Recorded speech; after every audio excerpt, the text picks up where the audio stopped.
Alright everyone, welcome back to Paper Cuts. In the last one we got 8 chapters into a wonderful journey about the colors of space, and how there might be another one hiding out there outside the traditional 7. And now we're going to continue that journey. So let's begin, shall we? He saw the girl again next day when they checked in for blastoff. She was seated at a small desk, triangular like so much of the Lahari furniture, checking a register as they came down out of the decantum room, making sure they downed their greenest solution of microorganisms. "Papers, please," she marked, and Bart noticed that she was using a red pencil. "Bartol, is that how you pronounce it?" She made small scribbles in a sort of shorthand with the red pencil, and then made other marks with the black one in Lahari.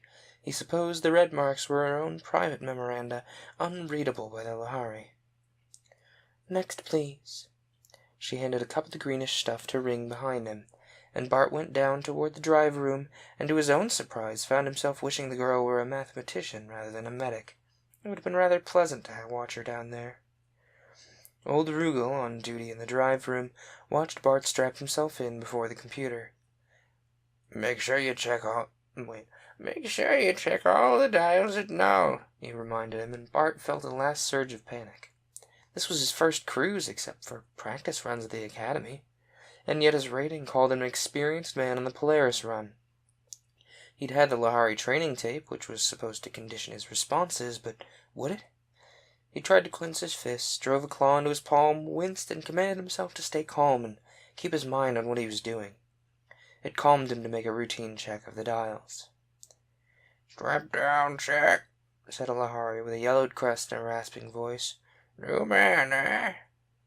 He gave Bart's straps perfunctory tugs at the shoulders and waist and tightened a buckle. "Carol, son of Garin."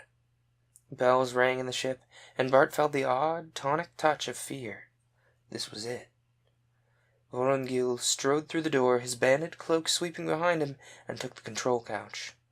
"Ready from the fueling room, sir?" "Position," Vorongil snapped. Bart heard himself reading off a string of figures in Lahari, and his voice sounded perfectly calm. "Communications."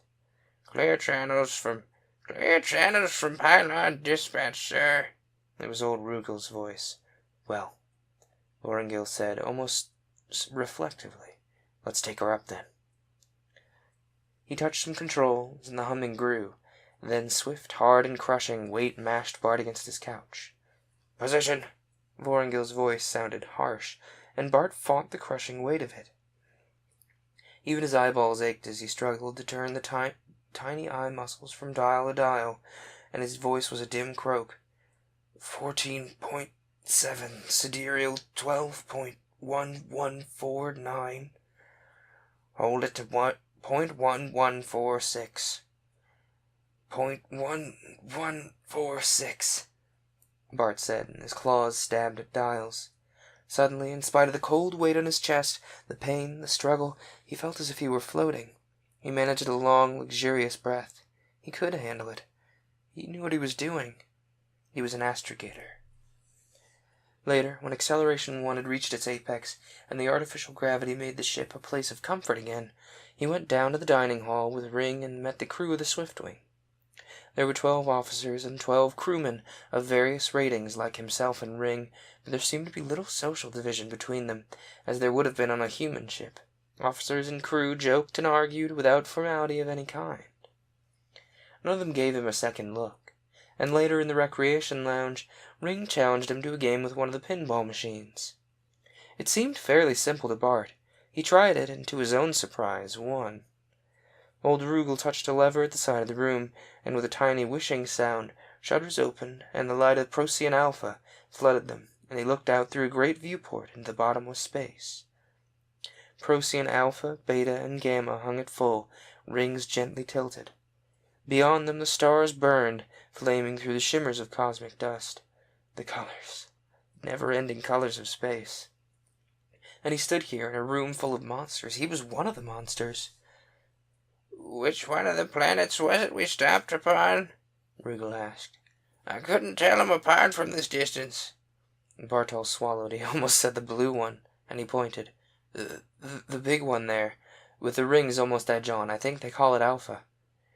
It's their planet. I guess they can call it what they want to. How about another game? Resolutely, Bart turned his back on the bewitching colors and bent over the pinball machine. The first week in space was a nightmare of strain. He welcomed the hours on watch in the drive room. There alone he was sure of what he was doing. Everywhere else in the ship he was perpetually scared, perpetually on tiptoe, perpetually afraid of making some small and stupid mistake. Once he actually called Aldebaran on a red star, but Rugal either didn't hear the slip, or thought he was repeating what one of the Mentorians, there were two aboard beside the girl, had said. The absence of color from speech and life was the hardest thing to get used to.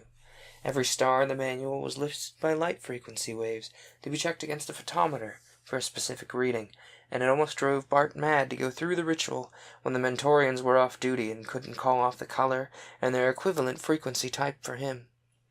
And yet he didn't dare skip a single step, or someone might have guessed that he could see the difference between a yellow and a green star before checking them. The Academy ships had the traditional human signal system of flashing red lights. Bart was stretched taut all the time, listening for the small code-like buzzers and ticks that warned him of filled tanks, leads in need of servicing, and answers ready. Ring's metal fatigue testing kit was a bewildering muddle of boxes, meters, rods, and earphones, with each buzzing and clicking its characteristic warning. At first he felt stretched to capacity every waking moment, his memory aching with a million details, and he lay awake nights, thinking his mind would crack under the strain.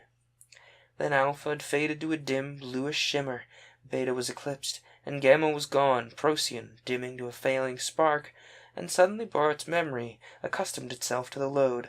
The new habits were firmly in place, and he found himself eating, sleeping, and working in a settled routine. He belonged to the Swiftwing now.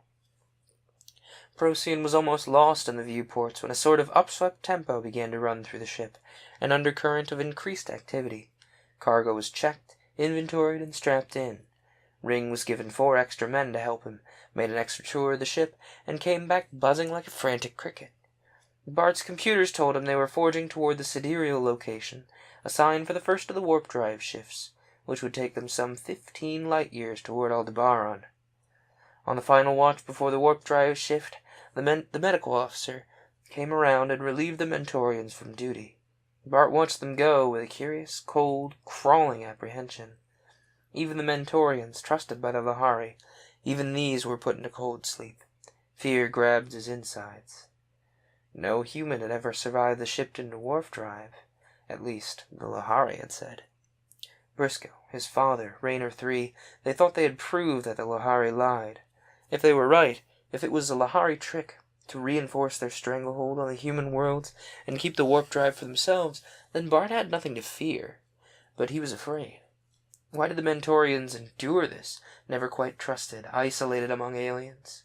And Raynor III had said, "Because I belong in space, because I'm never happy anywhere else." Bart looked out the viewport at the swirl and burn of the colors there. Now he could never speak of the colors, but it seemed he'd never been so wholly and wistfully aware of them. They symbolized the thing he could never put into words. So that everyone can have this, not just the Lahari. Rugal watched the Mentorians go, scowling. I wish the medic would find a way to keep them alive through warp. My Mentorian assistant could watch that frequency shift as we got near the bottom of the arc, and I bet she can see it. They can see the changes in intensity faster than I can plot them on the photometer. Bart felt goosebumps break out on his skin. Rugal spoke as if the certain death of the humans, Mentorians, was a fact. Didn't the Lahari themselves know it was a farce? Or was it even a farce? Vorongil himself took the controls for the surge of acceleration 2, which would take them past the light barrier.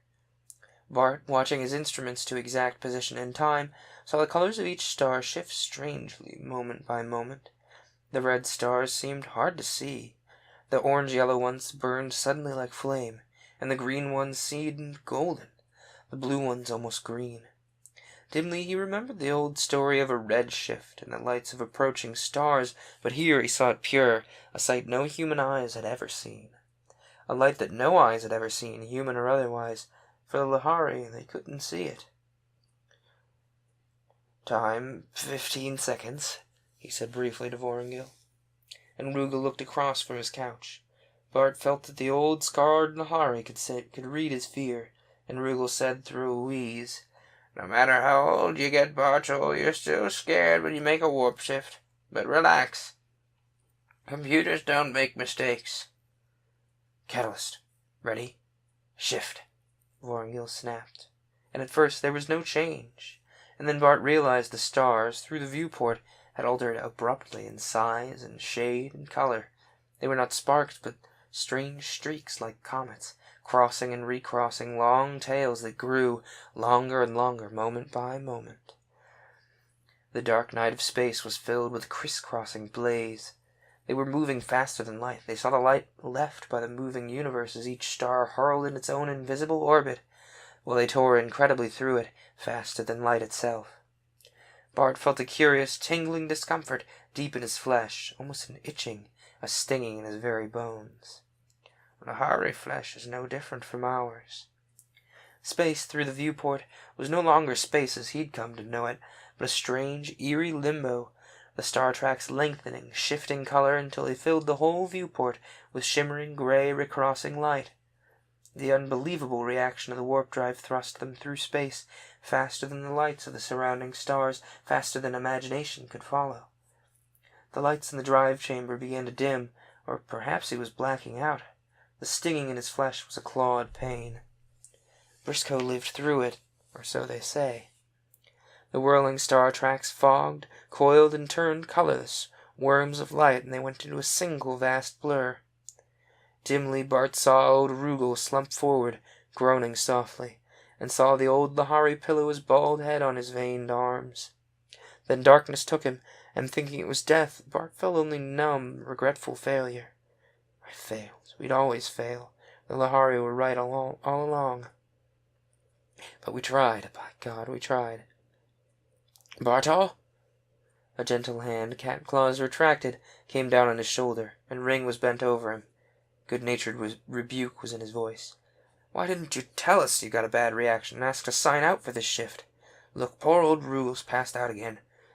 He just won't admit he can't take it, but one idiot on a watch is enough. Some people just feel as if the bottom's dropped out of the ship, and that's all there is to it."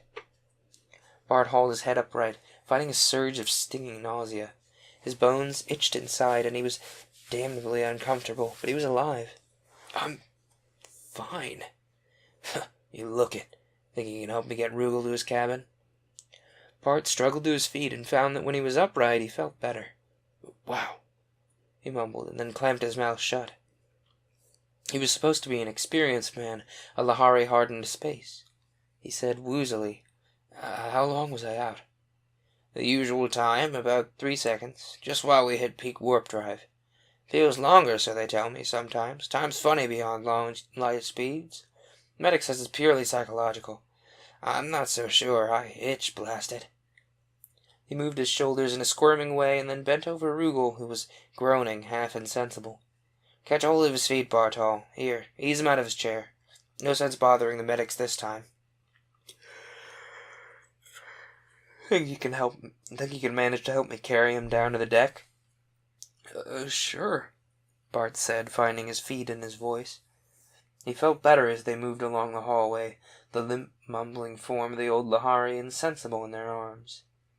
They reached the officer's deck, got Rugal into his cabin and then into his bunk, hauled off his cloak and his boots, and Ring stood shaking his head. "They say Captain Vorongil's so tough." Bart made a questioning noise at this. "Why, just look.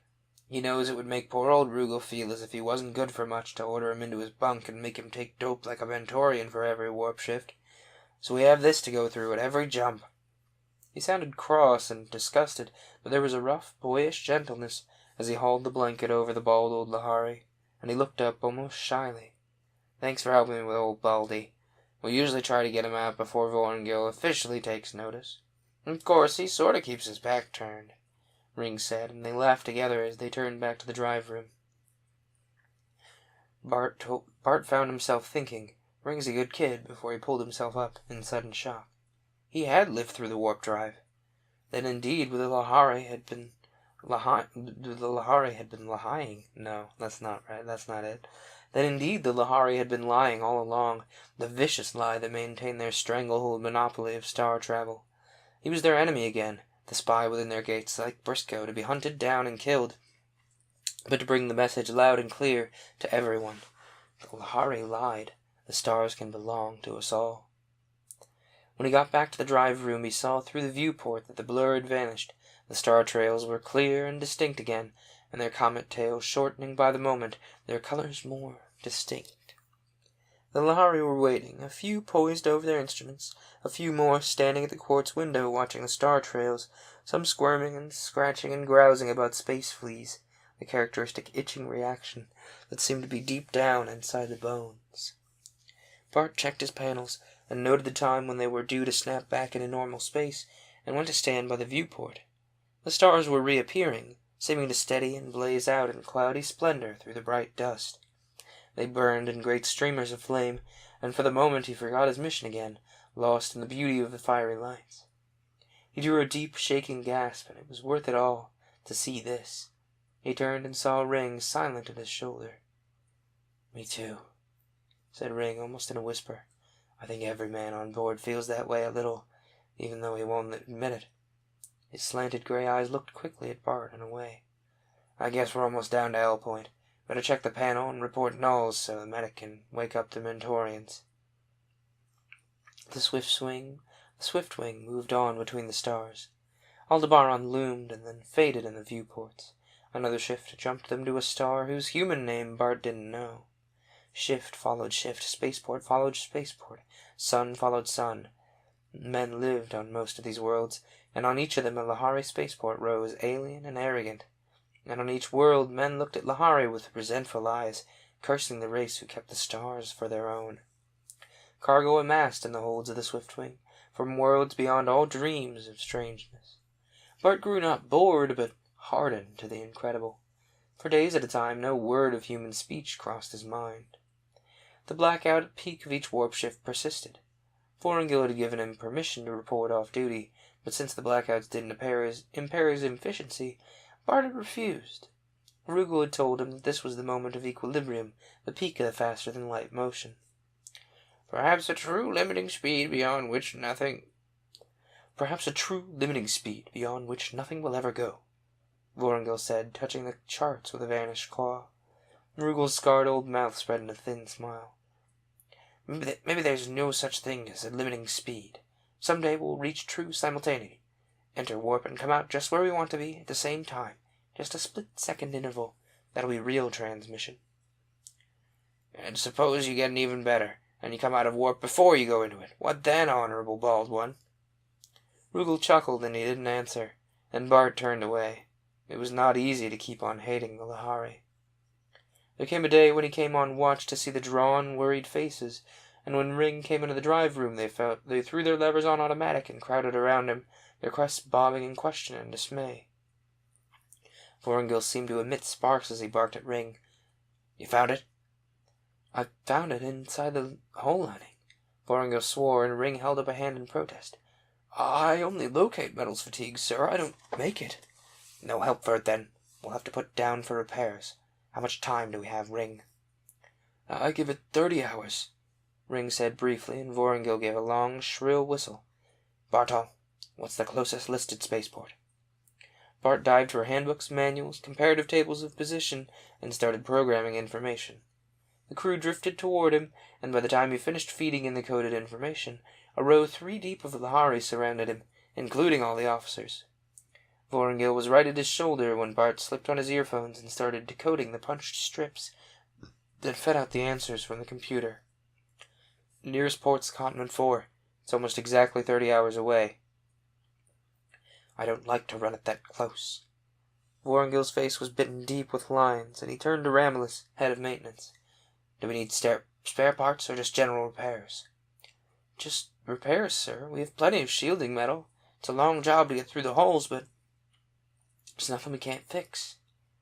Vorengil flexed his clawed hands nervously, stretching and retracted them. "Ring, you're the fatigue expert. I'll take your word for it. Can we make 30 hours? Ring looked pale, and there was none of his usual boyish nonsense when he said, "Captain, I swear I wouldn't risk Cotman. You know what crystallization's like, sir. We can't get through that hull lining to repair it in space if it does go before we land. We wouldn't have the chance of a hydrogen atom in a tank of halogens. Vorongil's slanted eyebrows made a single, unbroken line. That's the word, then. Bartol, find us the closest star with a planet, spaceport or not. Bart's hands were shaking with sudden fear, and he checked each digit of their present position, fed it into the computer, and waited. Finally, he wet his lips and plunged, taking the strip from a computer. This small star called Meristem, it's a... He bit his lip hard. He almost said green. Type Q. 2 planets with an atmosphere within tolerable limits, not classified as inhabited. What was it? I don't have that information on the bank, sir. Vorongil beckoned the Mentorian assistant, and so apart were Lahari and Mentorian on these ships that Bart didn't even know his name. Look up a star called Meristem for us. The Mentorian hurried away and came back after a second with the information that it belonged to the Second Galaxy Federation, but it was listed as unexplored. Well, we can claim necessity. It's only 8 hours away, and continent's 30. Bartol, pilot us a warp drive shift that'll land us in that system, and on the inner of the 2 planets within 9 hours. If it's a Type Q star, that means dim illumination, and no spaceport mercury vapor installations. We'll need as much sunlight as we can get. It was the first time that Bart, unaided, had had the responsibility of plotting a warp drive shift. He checked the coordinates of the small green star 3 times before passing them along to Vorongil. Even so, when they went into acceleration 2, he felt stinging fear. If I plotted wrong, we could shift into that crazy space and come out billions of miles away. But when the stars steadied and took on their own colors, the blaze of a small green sun was steady in the spaceport. Meristem, Vorongil said, taking the controls himself. Let's hope the place is really uninhabited, and the catalog's up to date, lads. Wouldn't be any fun to burn up some harmless village or get shot at by barbarians. And we're setting down with no control tower signals and no spaceport repair crews, so let's hope our luck holds out for a while yet. Bart, feeling the minute, unsteady trembling somewhere in the ship. Imagination, he told himself. He can't feel metal fatigue somewhere in the hull lining, echoed the wish. He didn't know that he'd already had the best luck of his unique voyage, or realized the fantastic luck that had brought him to the small green star, Meristem. Chapter 9. The crews of repairmen were working down in the hull, and the Swiftwing was a hell of a clanging noise and shuddering heat. Maintenance was working overtime, but the rest of the crew, with nothing to do, stood around in the recreation rooms, tried to play games, cursed the heat and the dreary dimness through their viewports, and twitched at the boiler factory racket from the holds. Toward the end of the 3rd day, the biologist reported air, water, and gravity well within tolerable limits, and Captain Vorongil issued permission for anyone who liked to go outside and have a look around. Bart had a sort of ship-induced claustrophobia. It was good to feel solid ground underneath his feet, and the rays of a sun, even a green sun, on his back. Even more, it was good to get away from the constant presence of his shipmates. During the enforced idleness, their presence oppressed him unendurably. So many tall forms, grey skins, feathery crests. He was always alone. For a change, he felt that he'd like to be alone without Lahari all around him. But as he moved away from the ship, well, a ring dropped out of the hatchway and hailed him. Where are you going? Just for a walk. Ring drew a deep breath of weariness. That sounds good. Mind if I come along? Bart did, but all he could say was, if you like. How about let's get some food from the rations clerk and do some exploring? The sun overhead was a clear greenish gold, and the sky was strewn with soft, pale clouds that cast racing shadows on the soft grass underfoot, fragrant pinkish-yellow stuff strewn with bright vermilion puffballs. Bart wished he were alone to enjoy it properly. How are the repairs coming? Wait, how are the repairs coming? Pretty well, but Carol just got his hand half scorched off, poor fellow. Just luck the same thing didn't happen to me. You know that Mentorian, the young one, the medic's assistant? I've seen her. Her name's Meta, I think. Suddenly, Bart wished the Mentorian girl were with him here. It would be nice to hear a human voice. Oh, is it a female?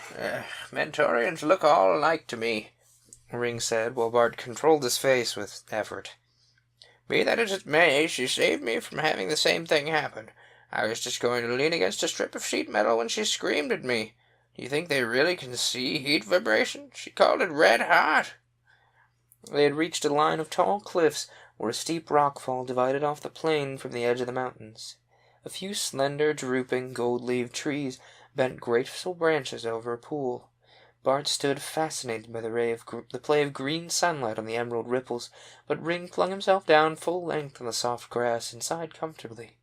Feels good. Too comfortable to eat? And they munched in companionable silence. Look, said Ring at last, pointing toward the cliffs. Holes in the rocks. Caves. I'd like to explore them, wouldn't you? They look pretty gloomy to me. Probably full of monsters. Ring patted the hilt of his energon ray. This don't handle anything short of an armor-plated saurian. Bart shuddered. As part of uniform, he too had been issued one of the energon rays, but he never used it, and he didn't intend to. Just the same, I'd rather stay out here in the sun. It's better than the vitamin lamps, even if it's not very bright. Bart wondered, suddenly and worriedly, about the effects of green sunburn on his chemically altered skin tone. Well, let's enjoy it while we can, because it seems to be clouding over. Wouldn't be surprised if it rains. I'm getting bored with this voyage, and yet I don't want it to end, because then I'll have to fight it out all over again with my family. My father owns a hotel, and he wants to be in the family business, not over 500 light years away. None of our family have ever been spacemen before, and they don't understand that living on one planet would drive me out of my noggin. How did you explain it to your people? That you couldn't be happy in the mud? Or are you careermen? I guess so. I never thought about doing anything else. Bart said slowly that Ring's story had touched him. He never realized quite so fully how much alike the two races were, how human the Lahari problems and dreams could seem. Why, of course, the Lahari aren't all spacemen. They have hotel keepers and garbage men and dentists just as we do. Funny, you never think of them except in space. My mother died when I was very young, Bart said, choosing his words very carefully. My father owned a fleet of interplanetary ships. But you wanted the real thing, deep space, the stars. How did he feel about that? He would have understood, Bart said, unable to keep emotion out of his voice. But he's dead now. He died not too long ago. Ring's eyes were bright with sympathy. While you were off on the drift? Bad luck, he said gently, and he was silent.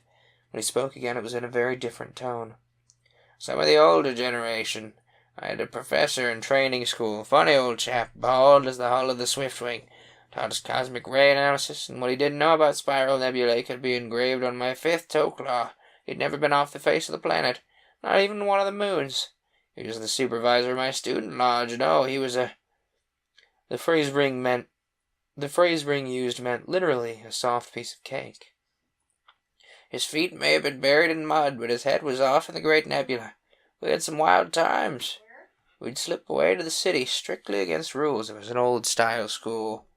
And draw lots for one of us to stay home and sign in for all 12. You see, he'd just sit there reading, and when one of us came in, he'd shove the wax at us, with his nose in a text on cosmic dust, never looking up.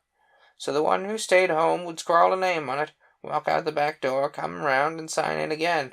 When their 12 signed in, of course, the old chap would go to bed, and late that night the one who stayed in would sneak down and let us in. Ring sat up suddenly, touching his cheek. Was that a drop of rain? Oh, and the sun's gone. I suppose we ought to start back, though I hate to leave those caves unexplored. Bart bent to gather up the debris of their meal, and he flinched as something hard struck his arm. Ah! What was that? It's hail!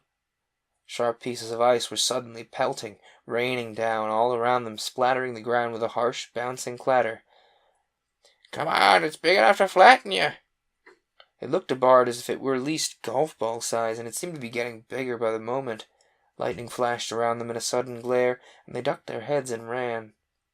Get in under the lee of the cliffs. We wouldn't possibly make it back to the Swift... Ring's voice broke off in a cry of pain, and he slumped forward, pitched to his knees, and then slid down and lay still. "What's the matter?" Bart, arm curved to protect his skull, bent over the fallen Lahari, but Ring, his forehead bleeding, lay insensible. Bart felt sharp pain in his arm, felt the hail hard as thrown stones raining in his head. Ring was out cold. If they stayed in this, Bart thought despairingly, they would be dead. Crouching, trying to duck his head between his shoulders, Bart got his arms under Ring's armpits and half carried, half dragged him under the lee of the cliffs.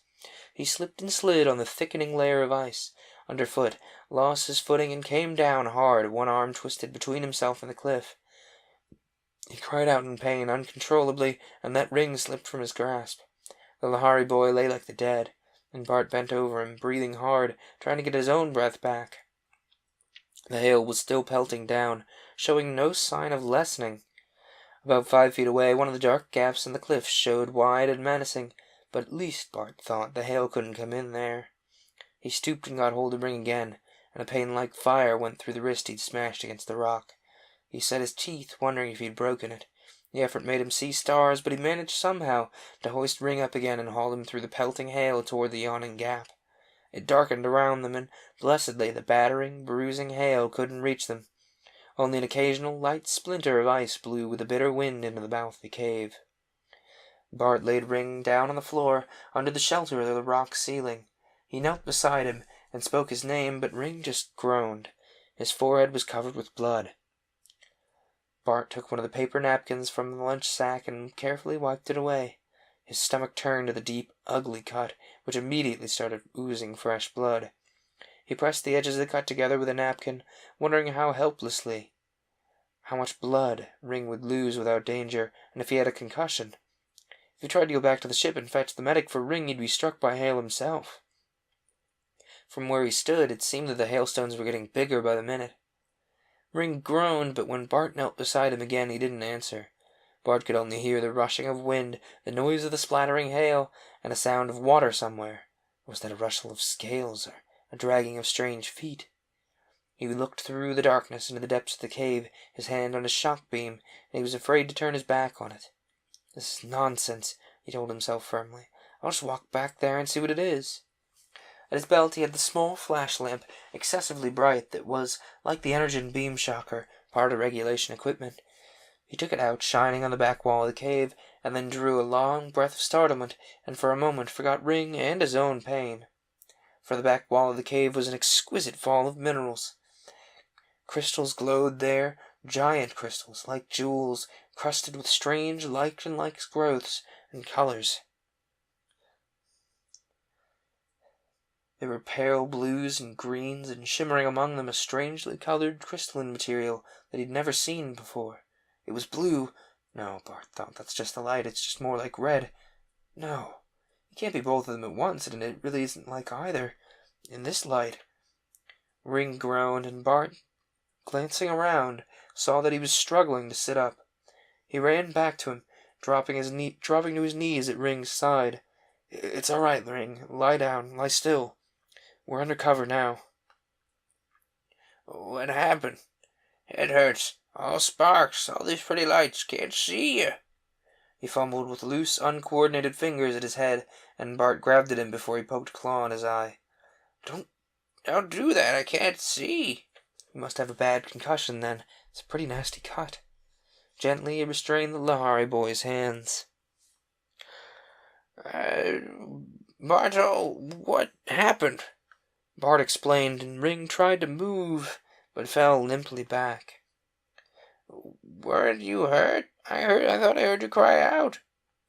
"A cut or two, but nothing serious.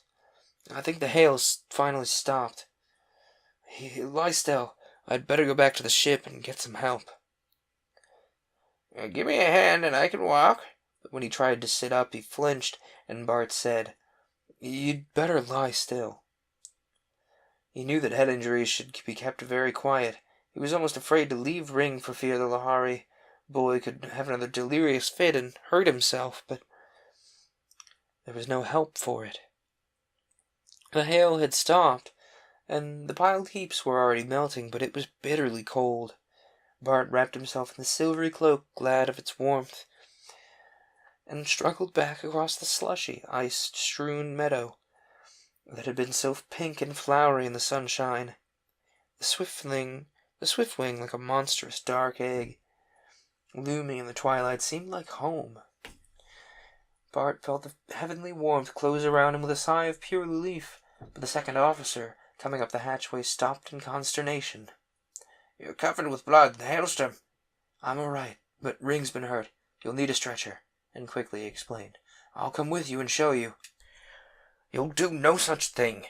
You look as if you'd been caught out in a meteor shower, Feathertop. We can find the place. You go and have those cuts attended to. And what's wrong with your wrist? Is it broken?" Bart heard like an echo the frightening words. "Don't break any bones. You won't pass an X-ray." "It's all right, sir, when I get washed up." "That's an order. Do you think that on this pestilential, unlucky planet we can afford any more bad luck? Metals, fatigue, Carol burns so badly the medic may thinks he's never going to use his hand again. Now you and Ring getting yourselves laid up and out of action? The medic will help me with Ring. That Mentorian girl can look after you. Get moving." He hurried away, and Bart, with his head beginning to hurt, walked slowly up the ramp. His whole arm felt numb, and he supported it with his good hand. In the small infirmary, Carol lay groaning in a bunk, his arm bound in bandages, his head moving from side to side. The Mentorian girl, Meta, turned, charging a hypo. She looked pale and drawn. She went to Carol, uncovering his other arm, and made the injection. Almost immediately the groaning stopped, and Carol lay still. Meta sighed and drew a hand over her brow, brushing away the feathery wisps that escaped from the cap tied over her hair. "Bartol, you are hurt? Not more burns, I hope." "She looks just like a fluffy little kitten," Bart thought incongruously. Fatigue was beginning to blur his reactions. Only a few cuts," he said in universal, though Meta had spoken Lahari. In his weariness and pain he was homesick for the sound of a familiar word. "Ring and I were both caught in the hailstorm. He's badly hurt." "Sit down here." Bart sat, and Meta's hands were skillful and cool as she sponged the blood away from his forehead and sprayed it with some pleasantly cold, mint-smelling antiseptic. Bart leaned back, tighter than he knew, half closing his eyes. "That hail must have been enormous. We heard it through the hall. Whatever possessed you to go out into it?" "It wasn't hailing when we left. The sun was nice and green as could be." He bit the words off, realizing he'd made a slip, but the girl seemed not to hear, fastening a strip of plastic over a cut. She picked up his wrist, and Bart flinched in spite of himself, and Meta nodded. "I was afraid of that. It may be broken. Better than me x-ray it." No! It's all right. I just twisted it. Nothing's broken. Just strap it up." "It's pretty badly swollen. Does that hurt?" the girl said, moving it gently. "I thought so." Bart set his teeth back against a cry. "It's all right, I tell you, just 'cause it's black and blue." He heard her breath jolt out, and her fingers clenched painfully on his wounded wrist. She didn't hear his cry this time. "And the sun was nice and green. What are you?" Bart felt himself slip sidewise. He thought for a moment he would faint where he sat. Terrified, he looked up at Meta, and their eyes met, and she said, hardly moving her pale lips, "Your eyes. They're like mine. Your eyelashes, they're dark, not white. You're no Lahari." The pain in his wrist suddenly blurred everything else, but Meta suddenly realized she was gripping it. She gave a little gentle cry and cradled the abused wrist in her palm. "No wonder you didn't want him x-rayed," she whispered, and biting her lips she glanced, terrified, at Carol, unconscious in the bunk. No, he can't hear us. I gave him a heavy shot of hypnin, poor fellow." "Go ahead. Yell for your keepers." Her gray eyes blazed at him for a moment, and then, gently, she laid his wrist on the table, went to the infirmary door, and locked it on the inside. She turned around, her face white, and even her lips had lost their color. "Who are you?" "Does it matter now?" Shocked comprehension swept over her face. "You don't think I'd tell them? I heard talk on the Procyon port of a spy that had managed to get through on the Lahari ship. You must know about a man on the multiphase. You know they'll make sure I can't hide anything dangerous to the Lahari at the end of the voyage." "Meta." Concern for her swept over him. "What will they do to you when they find out that you know and didn't tell?" Her gray eyes were wide as a kitten's. Why, nothing. The Lahari'd never hurt anyone, would they? Brainwashed. He set his mouth grimly. I hope you never find out different. Why would they need to? They could just erase the memory. I never heard of a Lahari actually hurting anyone, but something like this. She wavered, looking at him. You look so much like a Lahari. How was it done? How could they do it? Poor fellow, you must be the loneliest man in the universe. Her voice was compassionate, and Bart felt his throat tighten, and he had the awful feeling that he was going to cry. He reached with his good hand for hers, seeking the comfort of a human touch, but she flinched instinctively away. He was a monster to this pretty girl. It looks so real. Yeah, now I can see. You have tiny moons at the base of the nail. The Lahari don't have that. It's horrifying. How could you? There was a noise in the corridor. Meta gasped and ran to unlock the door, stood back as the medic and the second officer came in, staggering under Ring's weight. Carefully, they put him into a bunk, and the medic straightened, shaking his crest. Did you get that wrist taken care of, Bartol? Meta stepped between Bart and the officer, reaching for a roll of bandage. I'm working on it now, Rico Mori. It only wants strapping up. But her fingers trembled as she wound the gauze, pulling each fold tight. How's Ring? Needs quiet, and a few sutures. Lucky you got him under cover when you did. Ring said weakly from his bunk. Bartol saved my life. I can think of plenty who'd run for cover instead of staying out in that stuff long enough to drag me inside. Thanks, shipmate.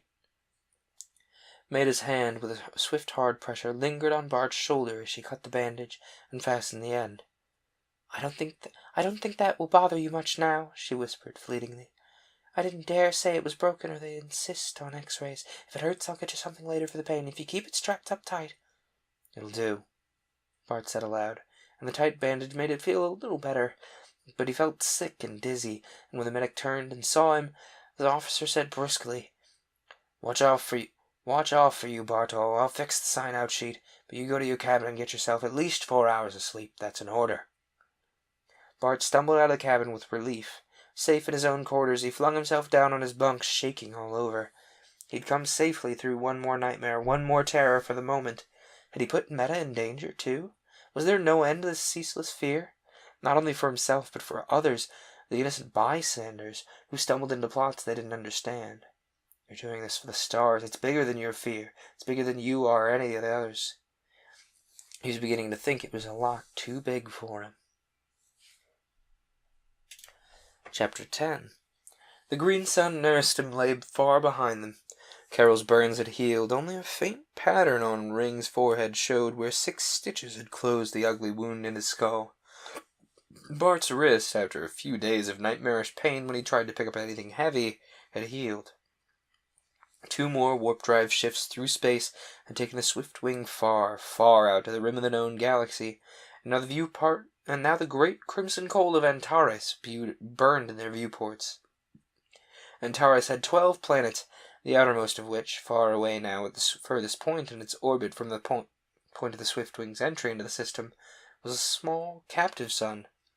No larger than the planet Earth, it revolved every 90 years around its huge primary. Small as it was blazingly blue-white brilliant, and had a tiny planet of its own.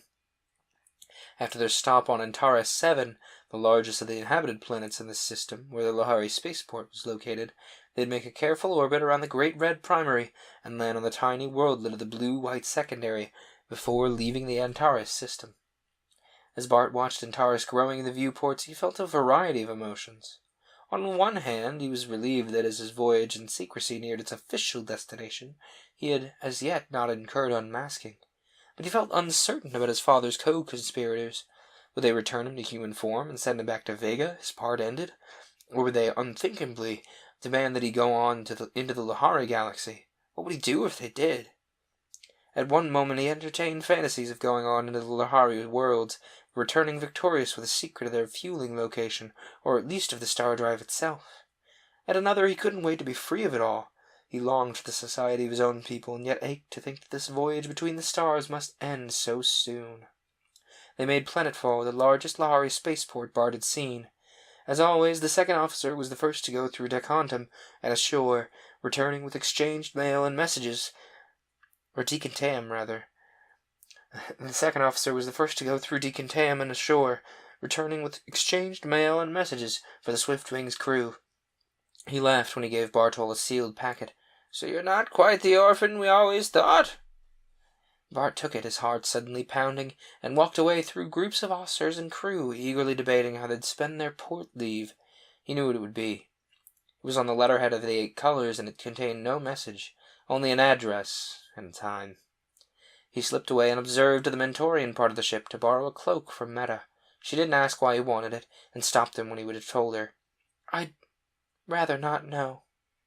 She looked very small and very scared, and Bart wished he could comfort her, but he knew she would shrink from him, repelled and horrified by his Lahari skin, his hair, his claws. And yet she reached for his hand, gripping it hard in her own dainty one. "Bartol, be careful," she whispered, and then stopped. "Bartol, that's a Lahari name. What's your real one?" "Bart Steele." "Good luck, Bart." There were tears in her grey eyes. And with the blue cloak folded around his face, hands tucked in the slits at the side, he felt almost like himself. And as the strange crimson twilight folded down across the streets, laden with spicy smells and little fragrant gusts of wind, he almost savoured the sense of being a conspirator, of playing for high stakes in a network of intrigue between the stars. He was off on an adventure and meant to enjoy it. The address he'd been given was a lavish estate, not far from the spaceport, across a little gleaming lake that shimmered red, indigo, and violet in the crimson sunset, and surrounded by a low wall of what looked like purple grass.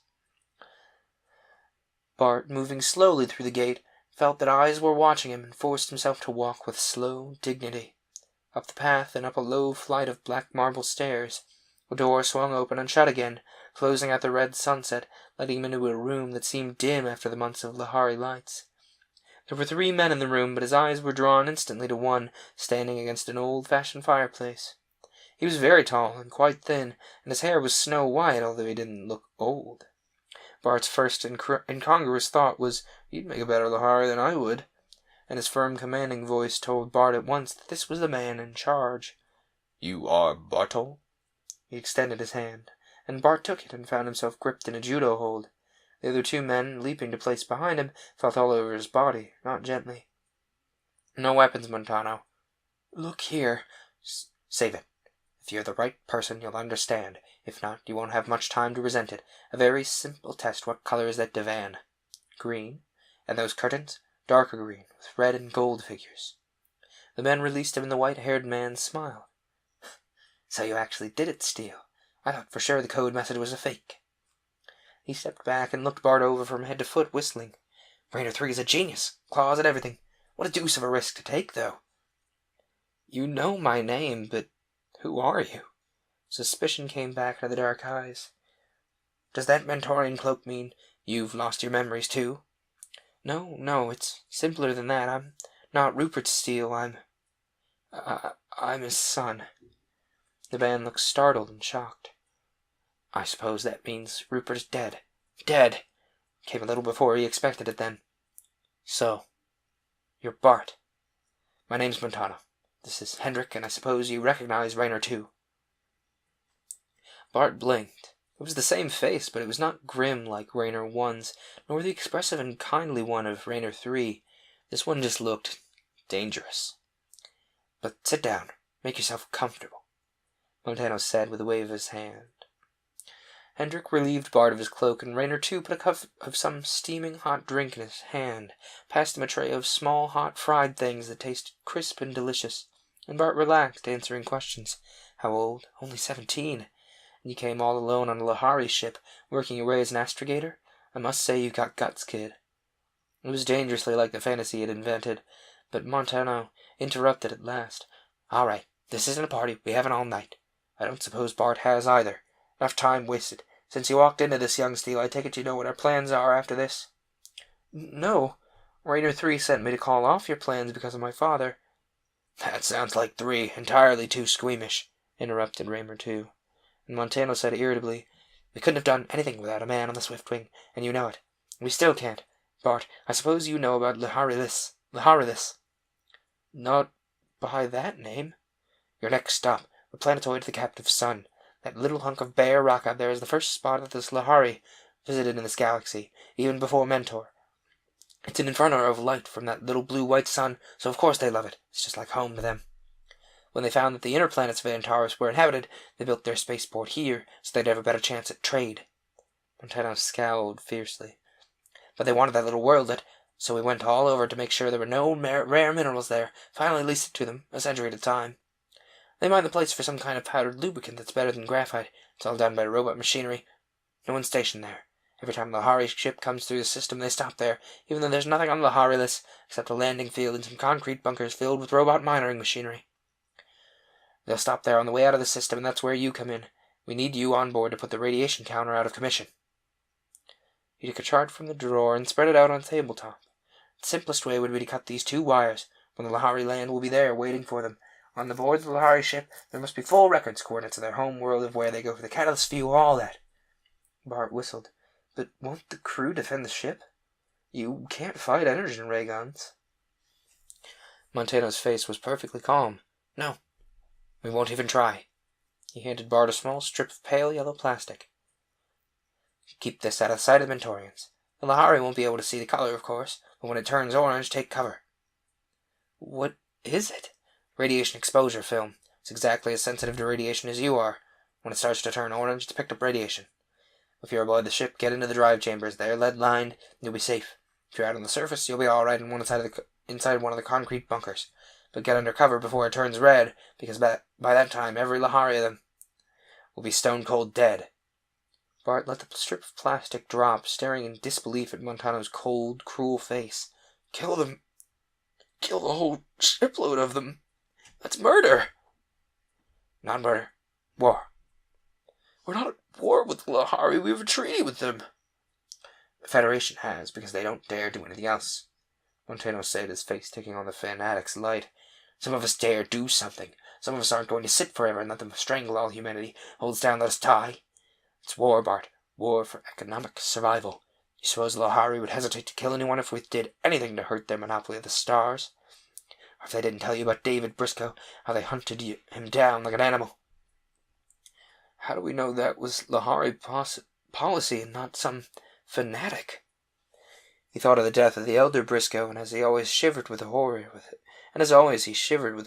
it. But for the first time it came to him. Briscoe had provoked his own death. He'd physically attacked the Lahari, threatened them, goaded them to shoot him down in self-defense. I've been on shipboard with them for 2 months. Or at least for 2 months. They're not wanted murderers. Raynor too made a derisive sound. Sounds like it might be 3 talking. Edric growled. Why waste time talking? Listen, young Steele, you're doozy told, or else. We gave you the right to argue. Quiet, both of you. Montano came and laid his arm around Bart's shoulders persuasively. Bart, I know how you feel, but can't you trust me? You're Rupert Steele's son. You're here to carry on what your father left undone, aren't you?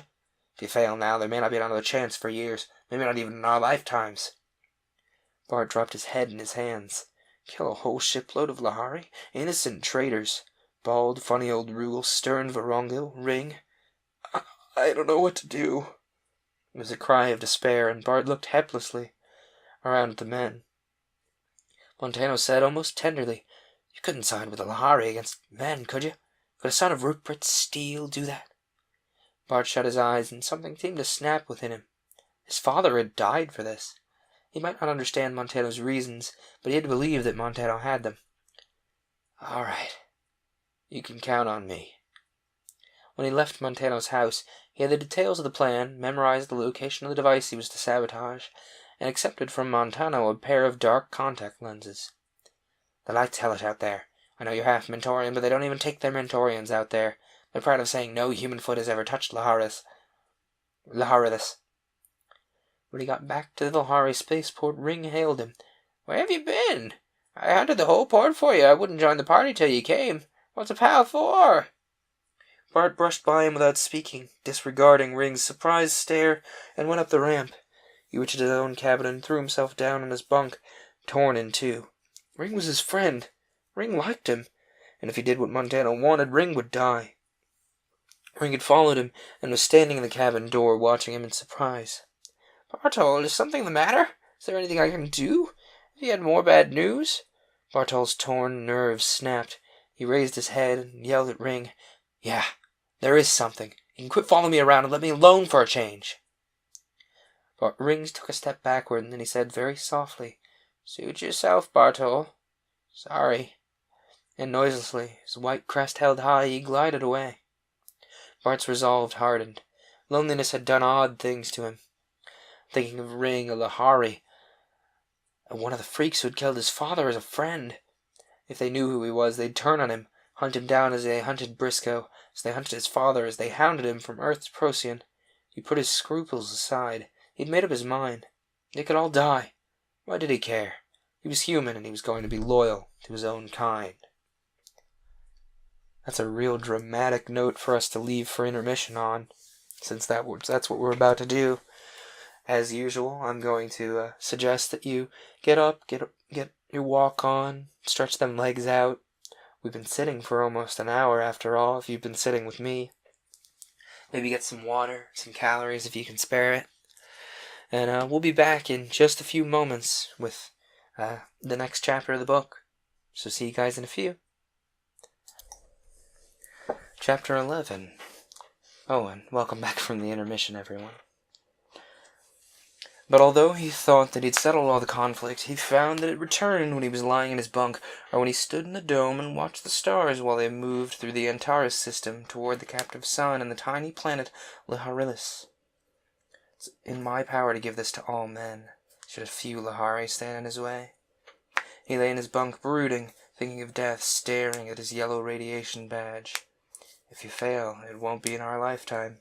He'd have to go back to little things, to the little ships that hauled piddling cargo between little planets, while the grandeur of the stars belonged to the Lahari. And if he succeeded, Vega Interplanet could spread from star to star, a mighty memorial to Rupert Steele. One day Vorongil sent for him. "Bartol," he said, and his voice was not unkind. "You and Ring have always been good friends, so don't be angry about this. He's worried about you. Says you spend all your spare time in your bunk growling at him. Is there anything the matter, Feathertop?" He sounds so concerned, so the words struck Bart with hysterical humor, so fatherly, that Bart wanted to insanely laugh and cry, and instead he muttered, "Ring should mind his own business. But it's not like that. Look, the Swiftwing's a world, young fellow, and a small one. If one being in that world is unhappy, it affects everybody." Bart had an absurd, painful impulse to blurt out the incredible truth to Vorongil, and to try and get the old Lahari to understand what he was doing, but fear held him silent. He was alone, one small human in a ship of Lahari. Vorongil was frowning at him, and Bart mumbled, "It's nothing, Rekomori." "I suppose you're pining for home," Vorongil said kindly. "Well, it won't be long now." The glare of the captive sun grew and grew in the ports, and Bart's dread mounted. He had, as yet, no opportunity to put the radiation counter out of order. It was behind a panel in the drive room, and try as he might, he could think of no way to get it unobserved. Sometimes, in sleepless nights, it seemed that would be the best way. Just let it go. But then the Lahari would detect Montano's ship, and then kill Montano and his men. Could he believe that? He had to believe it. It was the only way he could possibly justify what he was doing. And then his chance came, as so many chances do, when one no longer wants them. The second officer met him at the beginning of one's watch, saying worriedly, "Bartol, old Rugel's sick, not fit to be on his feet. Think you can hold down this shift alone if I drop in and give you a hand from time to time?" "I think so," Bart said, carefully, not overemphasizing it. The second officer, by routine, spent half his time in the drive room and half his time down below in maintenance. When he left, Bart knew he would have at least half an hour uninterrupted in the drive room. He ripped open the panel, located the wires, and hesitated. He didn't quite dare to cut them outright. He jerked one wire loose, frayed the other with a sharp claw until it was almost in shreds, and would break with the first surge of current, and pulled two more connections loose so that they were not making full contact. He closed the panel and brushed dust over it, and when the second officer came back, Bart was at his own station. As Antares fell toward them in the viewport, he found himself worrying about Mentorians. They would be in cold sleep, presumably in a safe part of the ship behind shielding, or Montano would have made provisions for them. Still, he wished there was a way to warn Meta. He wasn't on watch when they came into the planetary field of Leharilis, but when he came on shift he knew at once that the trouble had been located. The panel was pulled open, the exposed wires hanging, and Ring was facing old Rugal, shouting, "Listen, Baldy, I won't have you accusing me of going light on my work. I checked these panels 8 days ago. Tell me, who's going to be opening the panels in here anyhow?" "No, I'm not accusing you of anything. Only being careless, young Ring. You poke around with those buzzing instruments and things, and maybe once you tear loose some wires." Bart remembered that he wasn't supposed to know about what was going on. "What's this all about?" It was Rugal who answered. "The radiation counter, the planetary one, not the one we use in space, is out of order.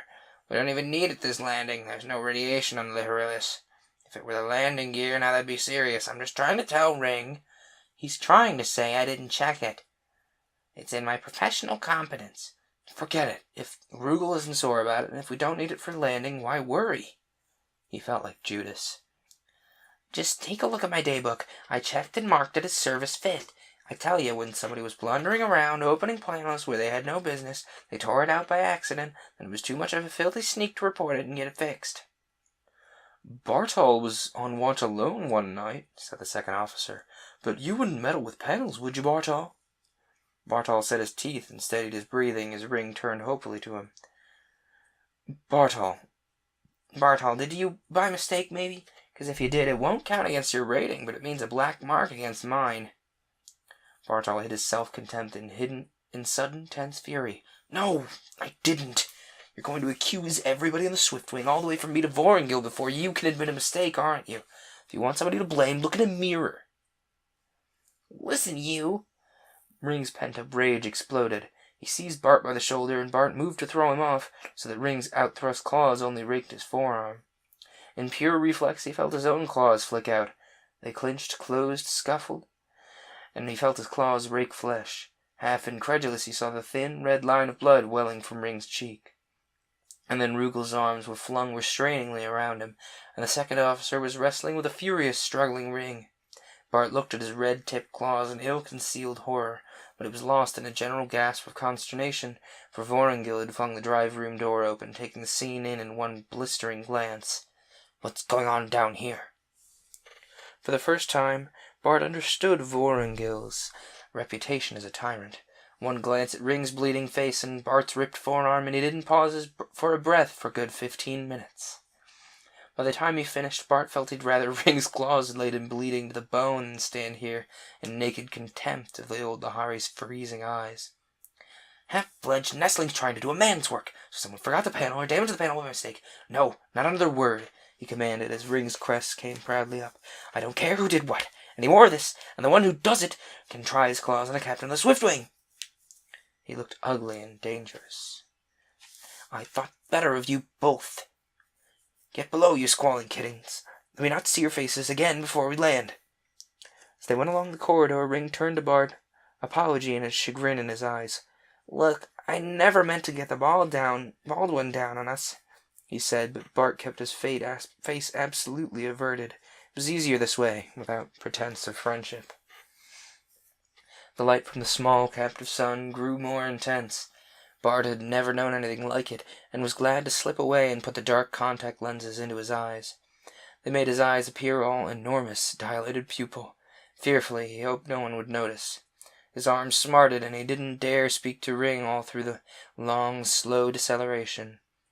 When the intercom ordered all crew members to the hatchway, Bart lingered a minute, pinning the yellow radiation badge in a fold of his cloak. A spasm of fear threatened to overwhelm him again, and nightmarish loneliness. He felt agonizingly homesick for his own familiar face. It seemed almost more that he could manage to step out into the corridor full of Lahari. Won't be long now. The hatch opened, and even accustomed as he was to Lahari lights, Bart squeezed his eyes shut at the blue-white brilliance that assaulted him now. Then, opening slitted lids cautiously, he found that he could see. A weirdly desolate scene stretched away before him. Bare, burning sand, strewn with curiously colored rocks, lay piled in strange chaos. Then he realized that there was an odd but perceptible geometry to their arrangement. They showed alternate crystal and opaque faces. Old Rugal noted his look of surprise. "Never been here before? That's right, you always work on the Polaris run. Well, those aren't true rocks, but living creatures of a sort. The crystals are alive. The opaque faces are lichens that have something like chlorophyll, can make their own food from air and sunlight. Rocks and lichens live in symbiosis.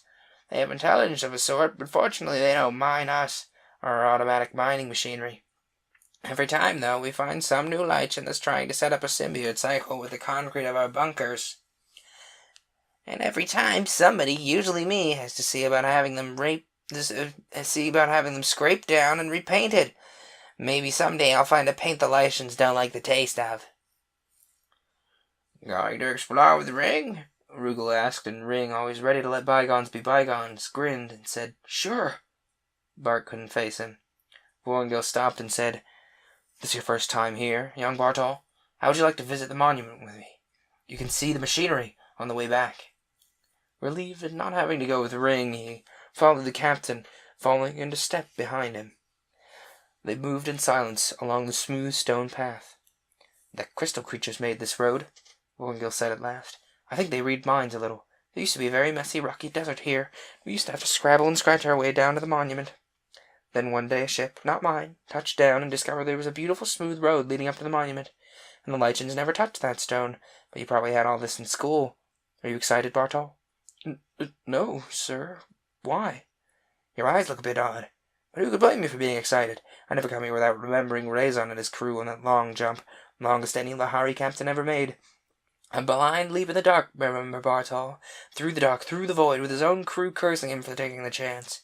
No one had ever crossed between galaxies, and remember, they were using the ancient math." He paused, and Bart said, through a catch of breath, "Quite an achievement." His badge still looked reassuringly yellow. "You young people have no sense of wonder. Not that I blame you. You can't realize what it was like in those days. Oh, we'd had star travel for centuries. We were beginning to stagnate. And now look at us. Oh, they derided Razon, so that even if he did find anyone any other race, they'd be monsters with whom he'd never communicate. But here we have a whole new galaxy for peaceful trade, a whole new mathematics that takes all the hazard out of space travel, our Mentorian friends and allies. Don't tell the High Council on me, but I think they deserve a lot more credit than most Lahari care to give them. Between ourselves, I think the next Panarch may see it that way." Vorongil paused. "Here's the monument." It lay between the crystal columns, tall, of pale blue sunstone, with letters in deep shadow of such contrast that the Lahari could read them. A high, sheer, imposing stele. Vorongil read the words slowly aloud in the musical Lahari language. "Here, with thanks to those who watched the great night, I, Razon of Nedron, raise a stone of memory. Here we first do touch the new worlds. Let us never again fear to face the unknown, trusting that the mind of all knowledge still has many surprises in store for all the living. I think I admire courage more than anything there is, Bartol. Who else could have dared it? Doesn't it make you feel proud to be a Lahari?" Bart had felt profoundly moved, and now he snapped back to awareness of who he was and what he was doing. So though only the Lahari had courage, life has surprises, all right, Captain, he thought grimly. He glanced down at the badge of plastic on his arm. It began to tinge faint orange as he looked, and a chill of fear went over him. He had to get away somehow, to get to cover. He looked around, and his fear had almost driven from his mind. "Captain, the rocks, they're moving." "Why, so they are. They do, you know. They have an intelligence of a sort. Though I've never actually seen them move before. I know they shift places overnight. I wonder what's going on." They were edging back, the path widening and changing. "Oh, well, maybe they're going to do some more landscaping for us. I once knew a captain who swore they could read his mind." Bart saw the slow, inexorable deepening of his badge. He had to get away. He tensed, impatient, and he found himself gripped by the fists of panic. Somewhere on this world, Montano and his men were setting up their lethal radiations. Think of this, a Lahari ship of our own to study, to know how it works, to see the catalyst and find out where it comes from, to read their records and star routes. Now we know we can use it without dying in the warp drive. Think of this, to be human again, yet to travel the stars with more of my own race. It's worth a few deaths. Even Vorongil, standing here talking to him, he might say it. You talked to him as if he'd been your own father. Oh, Dad, what would you do? His voice was steady as he said, "It's very good of you to show me all this, sir, but the other men will call me a slacker. Hadn't I better get to a work detail?" Maybe so, Feathertop. Let me see. Well, down this way is the last row of bunkers. See the humps? You can check inside to see if they're full or empty. Save the trouble of exploring if they're all empty. Have a look around inside if you care to. The robot machinery is interesting. Bart tensed. He wondered how he'd get hidden inside, but asked, "Not locked?" "Locked!" The old Lahari's short, yellowed crest bobbed in surprise. "Why? Whoever comes here but our ships, what would we do with the stuff but take it back with us? Why locked? You've been on the drift too long. Among those thieving humans. It's time you get back to live among decent folk again. Well, go along." The sting of the words stiffened Bart as he took his leave. The color of the badge seemed deeper orange. When it's red, you're dead. It's true, the Lahari don't steal. They don't even seem to understand dishonesty. But they've lied to us all. Knowing what we were like, maybe. That it would steal their ships, their secrets, their lives. The deepening color of the badge seemed the one visible thing in a strange, glaring world. He walked along the row of bunkers, realizing he need not check if they were full or empty. The Lahari wouldn't live long enough to harvest their better than graphite lubricant. They'd be dead. The last bunker was empty, and he looked at his orange badge and stepped inside, heart pounding so loudly he thought it was an external sound. And it was an external sound. A step.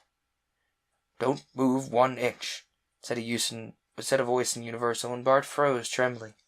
He looked cautiously round, and Montano stood there, space-suited, his head bare, dark contact lenses blurring his eyes, and in his hand a drawn blaster was held level, trained straight at Bart's heart. Chapter 12. After the first moment of panic, Bart realized Montano couldn't tell him from a Lahari, and he remained motionless. "It's me, Montano. Bart Steele." The man lowered the weapon and put it away. "You nearly got yourself cut down. Did you make it all right?" He crossed behind Bart, inspecting the fastenings of the bunker. "It's just luck I didn't shoot you first and ask questions afterward." Montano drew a deep breath and sat down on the concrete floor. "Anyway, we're safe in here. We've only got about half an hour before the radiation will reach lethal intensity. It has a very short half-life, though, only about 12 minutes. If we spend an hour in here, we'll be safe enough. Did you have any trouble putting the radiation counter out of commission?" "So in half an hour they'd all be dead. Ring, Rugal, Captain Vorengil, 24 Lahari, all dead so that Montano could have his Lahari ship to play with. And what then? More killing? More murder? Would Montano start killing everyone who tried?" Sorry, I lost my place. Let's try that again. Would Montano start killing everyone who tried to get the secret of the drive from him? The Lahari had the star drive. Maybe it belonged to them, maybe not. Maybe humans had a right to have it too, but this wasn't the right way. Maybe they didn't deserve it. He turned to look at Montano, and the man was leaning back, whistling softly through his teeth. He felt like telling Montano he couldn't go through with it. He started to speak and then stopped, his blood icing over. If I try to argue with him, I'll never get out of here alive. It means too much for him. Do I just salve my conscience with that, then? Just sit here and let them die? With a shock of remembrance, it came to Bart that he had a weapon. He was armed this time with the energon beam that was part of his uniform. Montano had evidently forgotten it. Could he kill Montano? Even to save 24 Lahari? He reached hesitantly toward the beam gun, quickly thumbed the catch down to the lowest point, which was simple shock. He froze as Montano looked in his direction, hand out of sight under his cloak. "How many Lahari on board?" 23 and 3 Mentorians. "Anyone have to be behind shielding, say in the drive chamber?" "No, I think they're all outside." Montano nodded idly. "We won't have to worry." Bart slipped his hand toward his weapon, and Montano saw the movement, cocked his head in question, and then his understanding flashed over his face. His hand darted to his own gun, but Bart had pressed the charge of his, and Montano slumped over without a cry. He looked so limp that Bart gasped.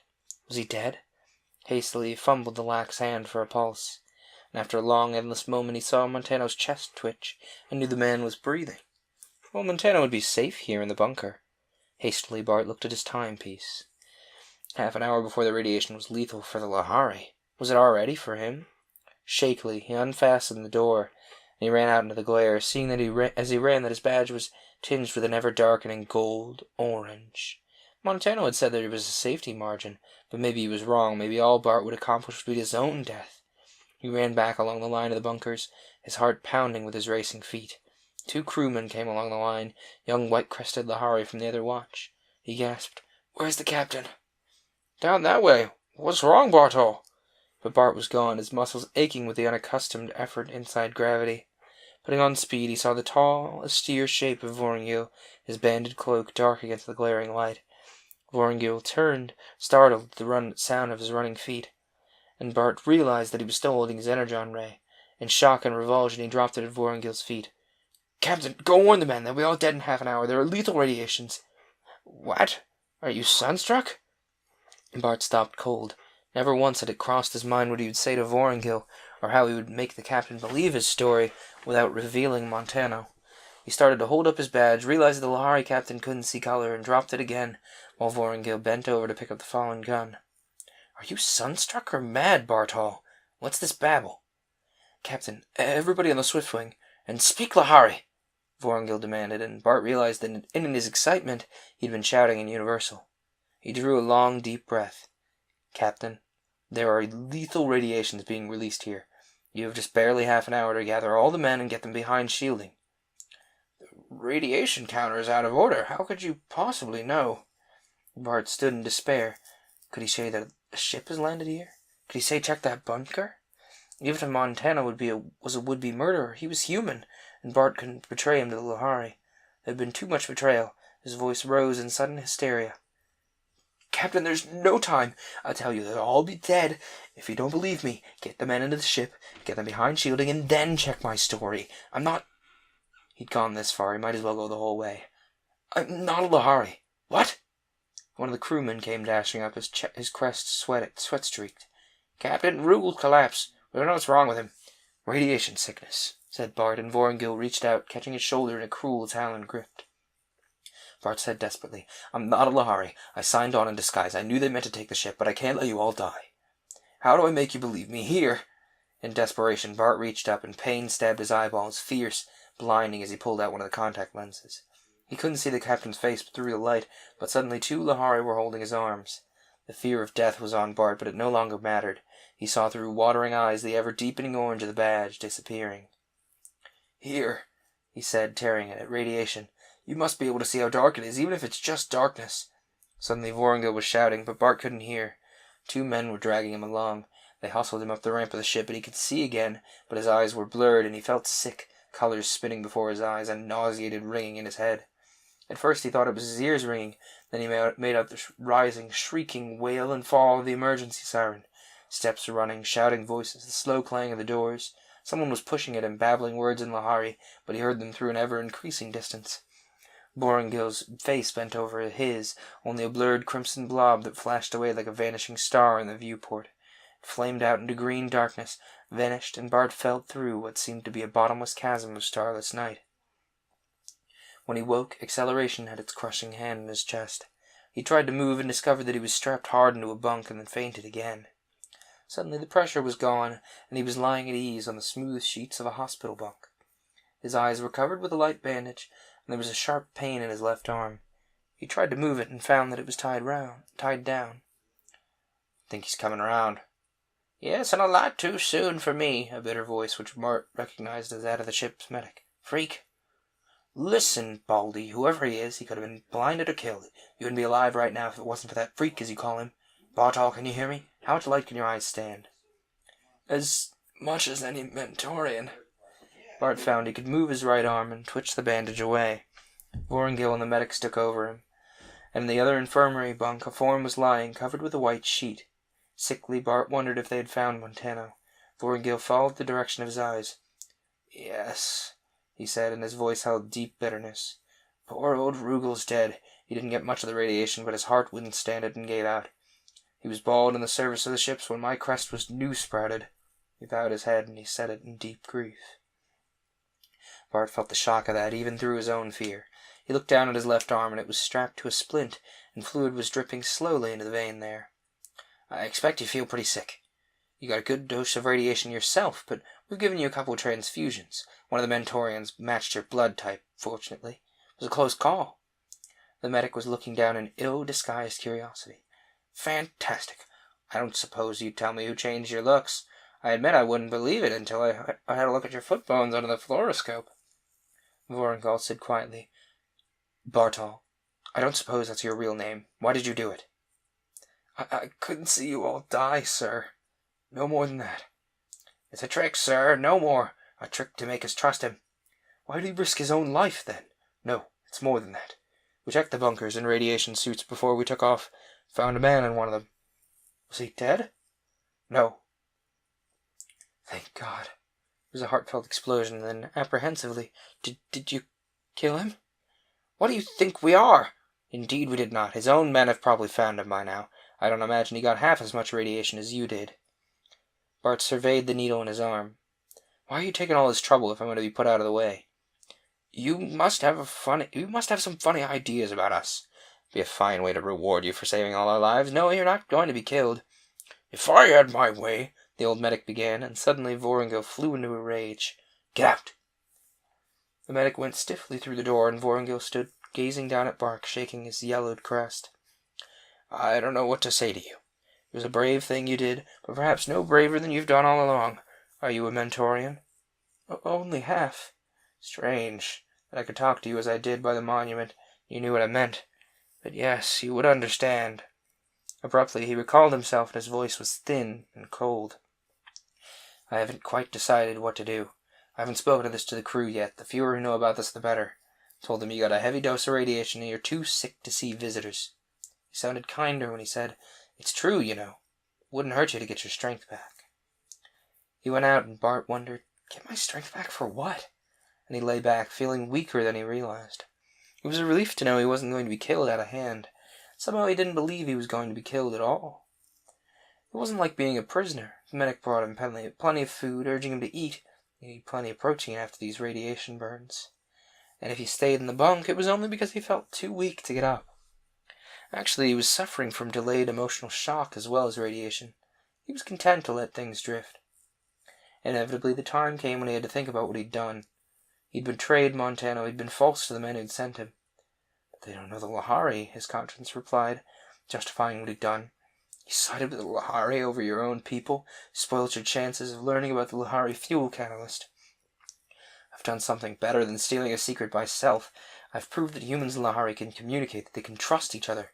It's only their looks that are strange. A kind, generous man is a kind, generous man, whether his name is Raynor III or Vorongil. But who's going to know it? I know it, and truth comes out sooner or later. Somehow a better understanding between man and Lahari will come from this. Secure in his knowledge, he turned over and went peacefully to sleep. When he woke again, he felt better. The Mentorian girl, Meta, was sitting quietly between the bunks, watching him. He started to turn over and flinched at the pain in his arm. Yes, we're giving you one last transfusion. Plasma this time. It's Lahari, but if you know that much, you know it won't hurt you. She came and inspected the needle in his wrist, and Bart caught her hand with his free one. Meta, does anyone else know? She looked down with a troubled smile. I don't think so. I was off watch, waiting for cold sleep. We're just about to make the long jump, when Vorongil came to my quarters. I was startled, almost out of my wits. He asked if I could keep a secret, and then he told me about you. Oh, Bart, I was so afraid. I knew they wouldn't kill you, but I was afraid. And yet they'd killed David Briscoe, Bart thought, and hunted down 2 of his friends. It was the only thing he couldn't square with his perception of the Lahari. It didn't fit. He could understand that they'd shot down the robot cab with Edmund Briscoe in it, in pure self-defense, and that knowledge had taken off the edge of the horror. But the death of young Briscoe, and everyone he'd talked to, could not be explained away. You seem very sure they wouldn't have killed me, Meta, he said, carefully clasping his hand around hers. They wouldn't, but they could make you forget. A small chill went over Bart. He let go of her hand and lay staring bleakly at the wall. He supposed that was his probable fate. Remembering the tragic tone of Raynor III when he said, I won't remember you, he gritted his teeth, and felt his face twist convulsively. Meta, watching, misunderstood. Arm hurting? I'll have that needle out of your brain in a few minutes now. When she'd freed his arm and put away their apparatus, she came to his side. Bart, how did it happen? How did they find you out? Suddenly the longing for human contact was too much for Bart, and the knowledge of the secret was intolerable. The Lahari would find out what he knew if they wanted to know. Very simply, he was in their power. It didn't matter anymore. The telling of the story took a long time, and when he finished, Meta's soft, small kitten face was compassionate. I'm glad you decided what you did. It's what a Mentorian would have done. I know that other races call us slaves to the Lahari, but we're not. We're working in our own way to show the Lahari that human beings can be trusted. The other peoples, they hold away from the Lahari, fighting them with words even though they're afraid to fight them with weapons, carrying on the war they're afraid to fight. Did it ever occur to you, all the peoples of the planets keep saying we're as good as the Lahari, but only the Mentorians are willing to prove it? Bart, a Lahari ship can't get along in our galaxy without Mentorians anymore. It may be slower than trying to take the warp drive by force or stealing it by spying, but when we learn to endure it, I have faith that we'll get it. Bart, although moved by Meta's philosophy, couldn't quite share it. It still seemed to him that the Mentorians were lacking in something. Independence, maybe, or drive. I wasn't thinking about that, he said honestly. It was simply that I couldn't let them die. After all, he was speaking more to himself than the girl. It's their star drive. They found it. They've given us star trade and star travel, cheaply and with profit to both sides. I hope we'll get the star drive someday, but if we gotta buy mass murder, and that would sow the seeds of a hatred between men and Lahari that'd never end. Wouldn't be worth it, Meta. Nothing'd be worth that. We've got enough hate already. Bart was still in his bunk, but beginning to fret at staying there, when the familiar trembling of Acceleration 2 started to run through the ship. It was, by now, so familiar to him that he hardly gave it a second thought, but Meta panicked. What's happening? Bart, what is it? Why are we under acceleration again? Shift to warp, he said without thinking, and her face went deathly white. So that's it. Vorringil, no wonder he wasn't worried about what I would find out from you, or what you knew. She drew herself together in her chair, a miserable, shrunken, terrified little figure, bravely trying to control her terror. And she held out her hands to Bart. I'm ashamed. When you've been so brave, I shouldn't be afraid to die. Meta, what's the matter? What are you afraid of? And it suddenly swept over Bart what she meant and what she feared. No, don't you understand, Meta? He exclaimed. Humans can live through the warp drive. No drugs, no cold sleep. Meta, I've done it dozens of times. But you're a Lahari! It burst from her, uncontrollable. She stopped and looked at him in consternation, and he smiled bitterly. No, Meta. It didn't do a thing to my internal organs, to my brain, to the tissues of my body. Just a little plastic surgery on my hands, my feet, and my face. Meta, there's nothing to be afraid of. Nothing. She twisted her small hands together. I'm trying to believe that, but all my life I've known. The screaming whine of the ship gripped them with a strange, clawing lassitude and discomfort. Bart, gasping under it, heard the girl groan and saw her slump lax in her chair, half fainting. Her face was so deathly white that he began seriously to be afraid she would die of fear. Finding his own agonizing weakness, he pulled himself upright and reached the girl, dug his claws cruelly into her. Girl, get a hold of yourself. Fight it. Fight it. The more scared you are, the worse it's going to be. She was rigid, trembling, in a trance of terror. You rotten coward, snap out of it, or all you Mentorians so gutless that you believe any half-baked folk-tale the Lahari pass off on you. You and your fine talk about earning the star drive. What would you do with it after you got it if you die of fear when you try? Oh, you! She flung her head back, her eyes blazing with rage. Anything you can do, I can do too.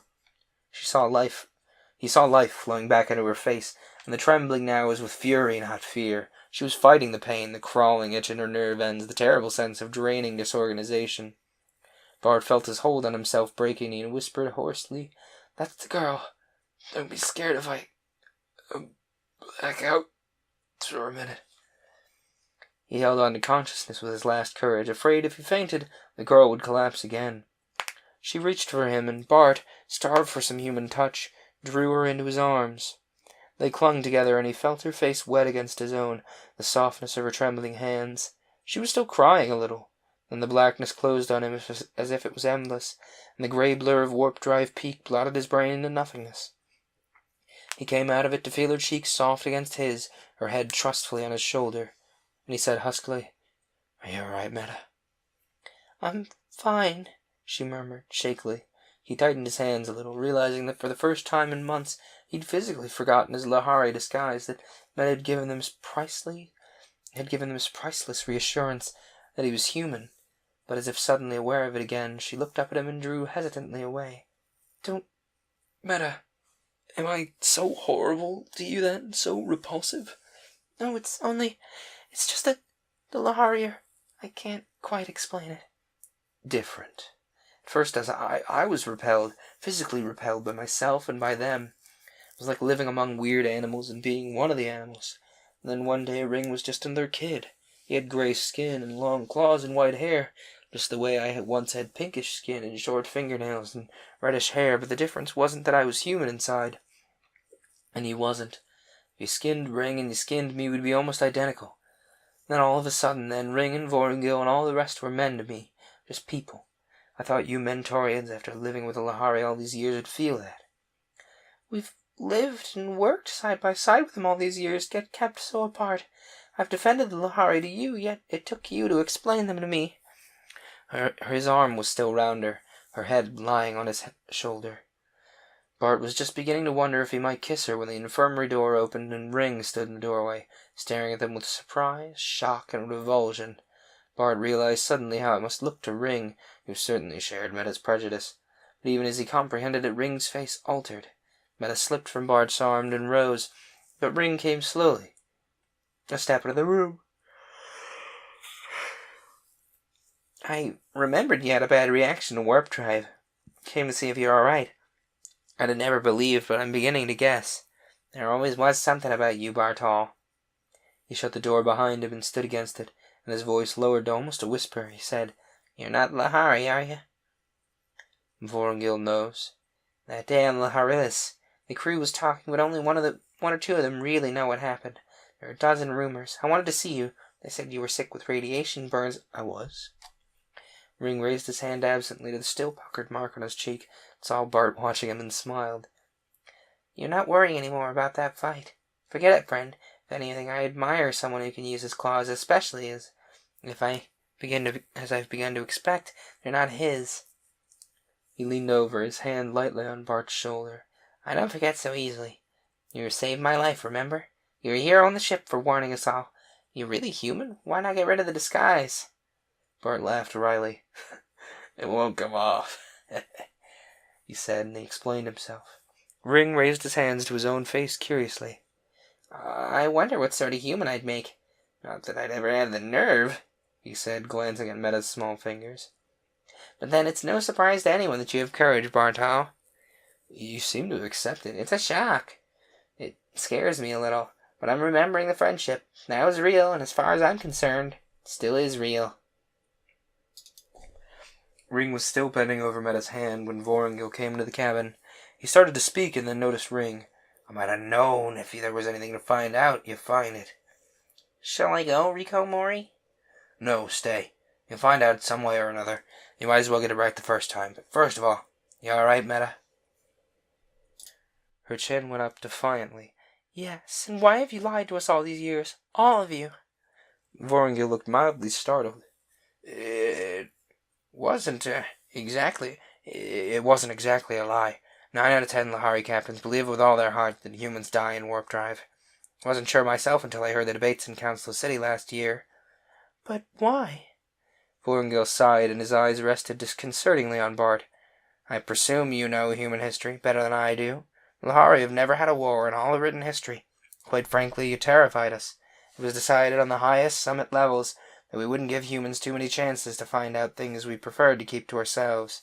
The first few ships to carry Mentorians carried them without cold sleep, but people forget easily. Truth's buried in the records of those early voyages. As the Mentorians grew more important to us, we began to regret the policy, but by that time the Mentorians themselves believed it so firmly that when we tried the experiment of carrying them through the shift of warp drive, they died of fear, pure suggestion. Tried it with you, Meta, because I knew Bart's presence would reassure you. The others were given an inert sedative they believed to be the cold sleep drug. How you feeling, Bart? Fine, but I'm wondering what's going to happen. You won't be hurt. And then, you don't believe me, do you? I don't, sir. David Briscoe did what I did, and he's dead. So were 3 other men. Men do strange things from fear, men and Lahari. Your people, as I've said before, have a strange history. It scares us. Can you guarantee that some, at least, of your people wouldn't try to come and take the star drive by force? We left a man on Laharilis who thought nothing of killing 24 of us. I suppose that's the captain of the multi-phase, knowing he'd gravely violated Lahari laws, knowing that Briscoe's report might touch off an intergalactic war between men and Lahari. I suppose that he felt 6 deaths were better than 500,000. Not defending him, just explaining maybe why he did what he did. Bart lowered his eyes, and he didn't have an answer to that. No, you won't be killed, that's all I can guarantee. My personal feelings have nothing to do with it. You'll have to go to Council Planet with us, and you'll have to be psych-checked there. It's Lahari law. By treaty with your Federation, it's human law, too. If you know anything dangerous to us, we have a legal right to eliminate those memories before you can be released. Meta smiled at him encouragingly, but Bart shivered. It was almost worse than the thought of death. And the fear grew more oppressive as the ship forged onward to the home world of the Lahari. And it didn't lessen when, after they touched down, he was taken from the ship under guard. He had only a glimpse, through dark glasses, of the terrible brilliance of the Lahari sun dazzling on crystal towers before he was hustled into a closed-surface car. It whisked him away to a building he didn't see from the outside. He was taken up by a private elevator to a suite of rooms that, for all he could tell, might have been a suite in a luxury hotel or a lunatic asylum. The walls were translucent, the furniture oddly colored, and so carefully padded that even a homicidal or, well, suicidal person couldn't have hurt himself or anyone else on or with it. Food reached him often enough that he never got hungry, but not often enough to keep him from being bored between meals or brooding. 2 enormous Lahari came in to look at him every hour or so, but either they were deaf or dumb, or didn't understand his dialect of Lahari, or were under orders not to speak to him. It was the most frustrating time of his entire voyage. And one day it ended. A Lahari and a Mentorian came for him, took him down elevators and upstairs, into a quiet, neutral room where 4 Lahari were gathered.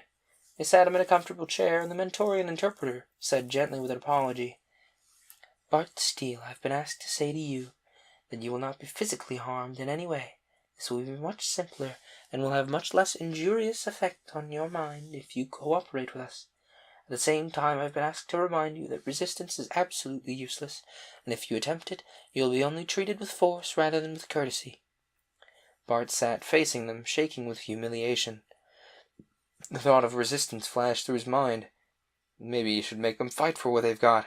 At least they would see that all humans weren't like the Mentorians to sit quietly and let them be brainwashed without a word of protest. He started to spring up, and the hands of his guards tightened, swift and strong, even before his muscles had fully tightened. Bart's head dropped. Cold common sense doused over his brave thoughts. He was uncountable millions of light years from his own people. He was absolutely alone. Bravery would mean nothing. Submission would mean nothing. Would he be more of a man somehow if he let his mind be wrecked? "All right. I won't fight." "You show your good sense. Give me your left arm, please. Or if you're left-handed, your right, as you prefer."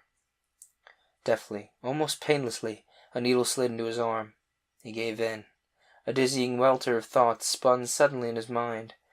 Briscoe, Raynor 1 and Raynor 3, the net between the stars, Ring, Vorongil, Meta, his father. Consciousness slid away. Years later, he never knew whether it was memory or imagination, it seemed to him that he could reach out into that patch of grey and dreamless time and fish out questions and answers whole, the faces of Lowry swelling up suddenly in his eyes and shrinking back into interstellar distance. The stinging smell of drugs, the sound of unexpected voices, odd reflex pains, cobwebs of patchy memories that fitted nowhere else into his life, so he supposed they must go there.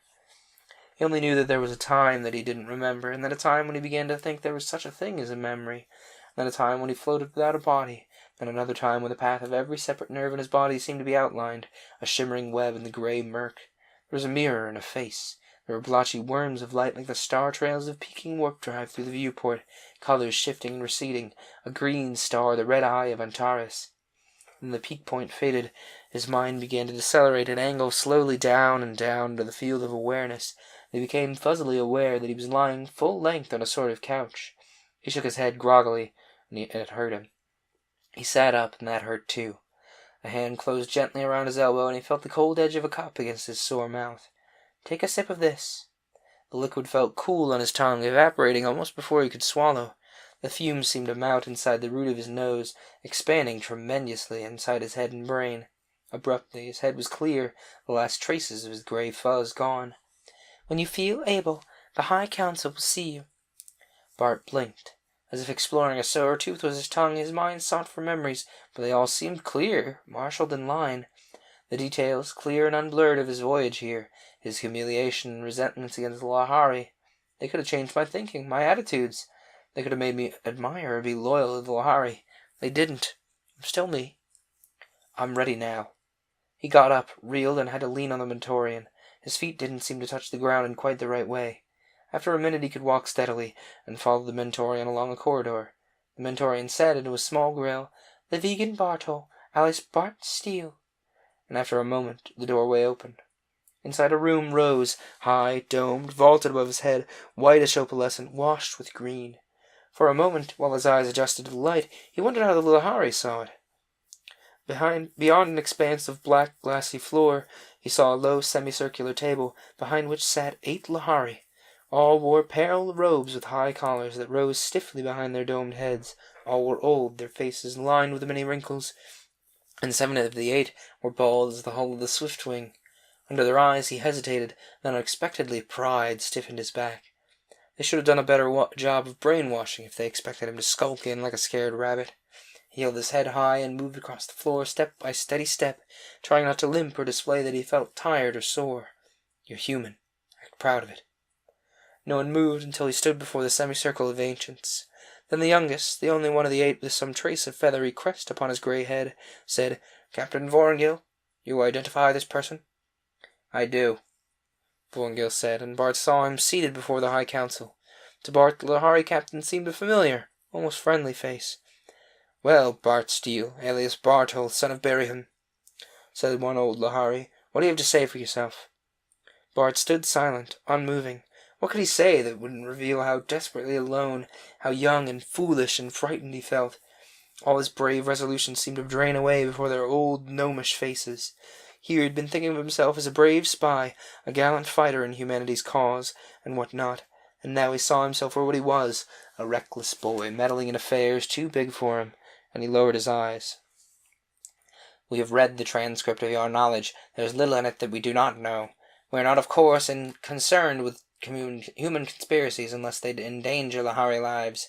The Antares authorities will deal with the man Montano for an unauthorized landing on Laharis in violation of the Federation Treaty." He smiled, his gnome's face breaking into a million tiny cracks like a piece of grey glazed pottery. "Bartol, or whatever you call yourself, you're a brave young man. Suppose you're afraid we'll block your memories or your memory or your ability to speak of them?"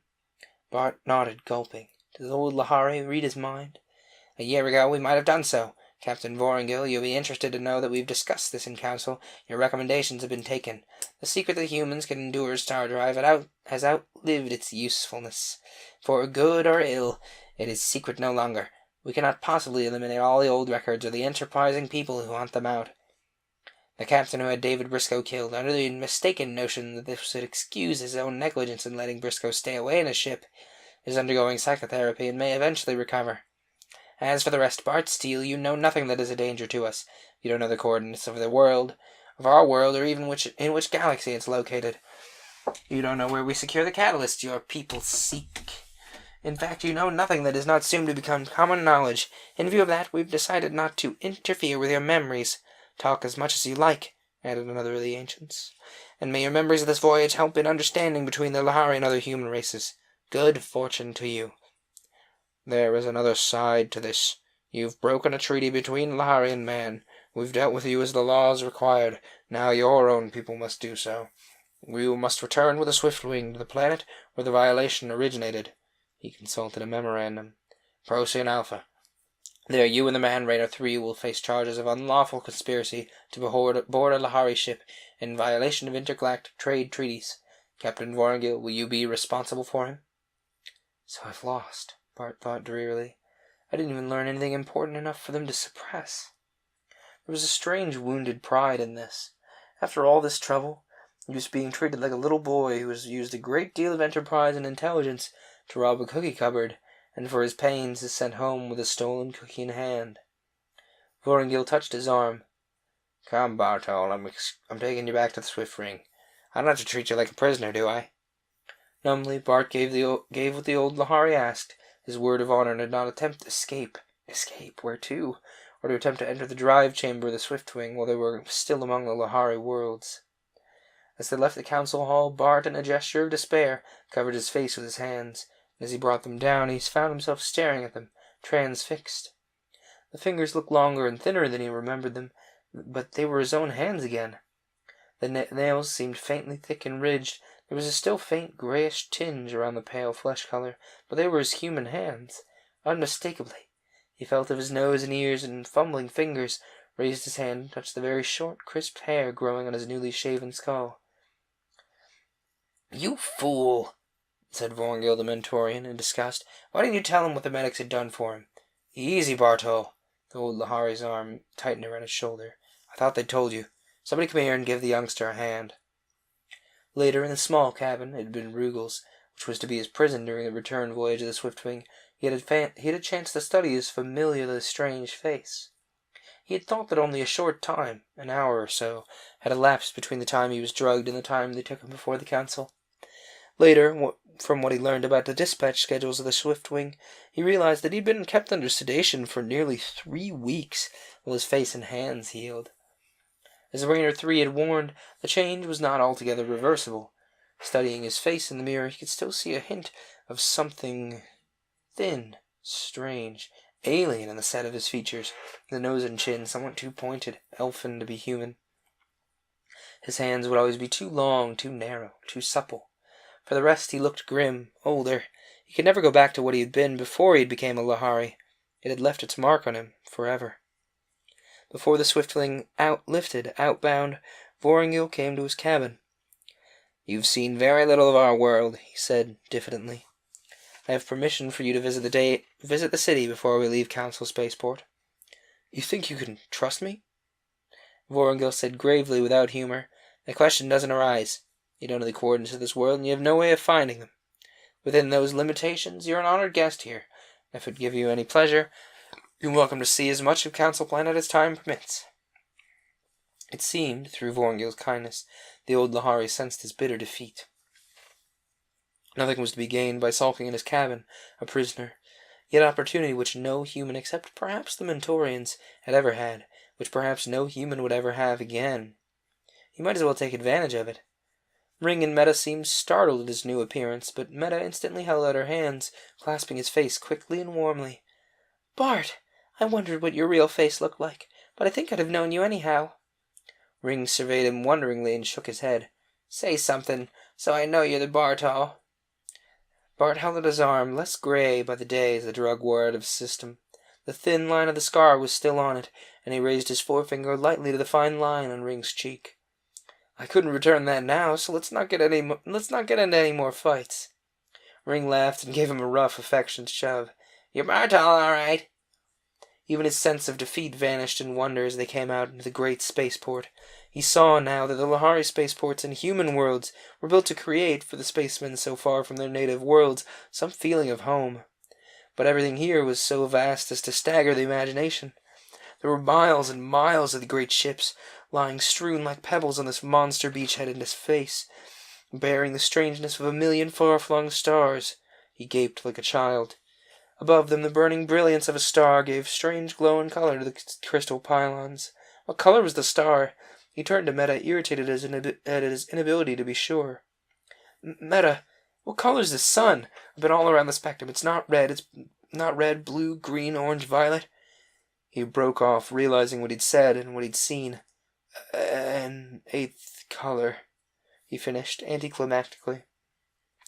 "You and your talk of colors. Wish I knew what you Mentorians see. It's like trying to imagine a smell or hearing light." "As far as I know, no one's named it. Sometimes we Mentorians call it catalyst color.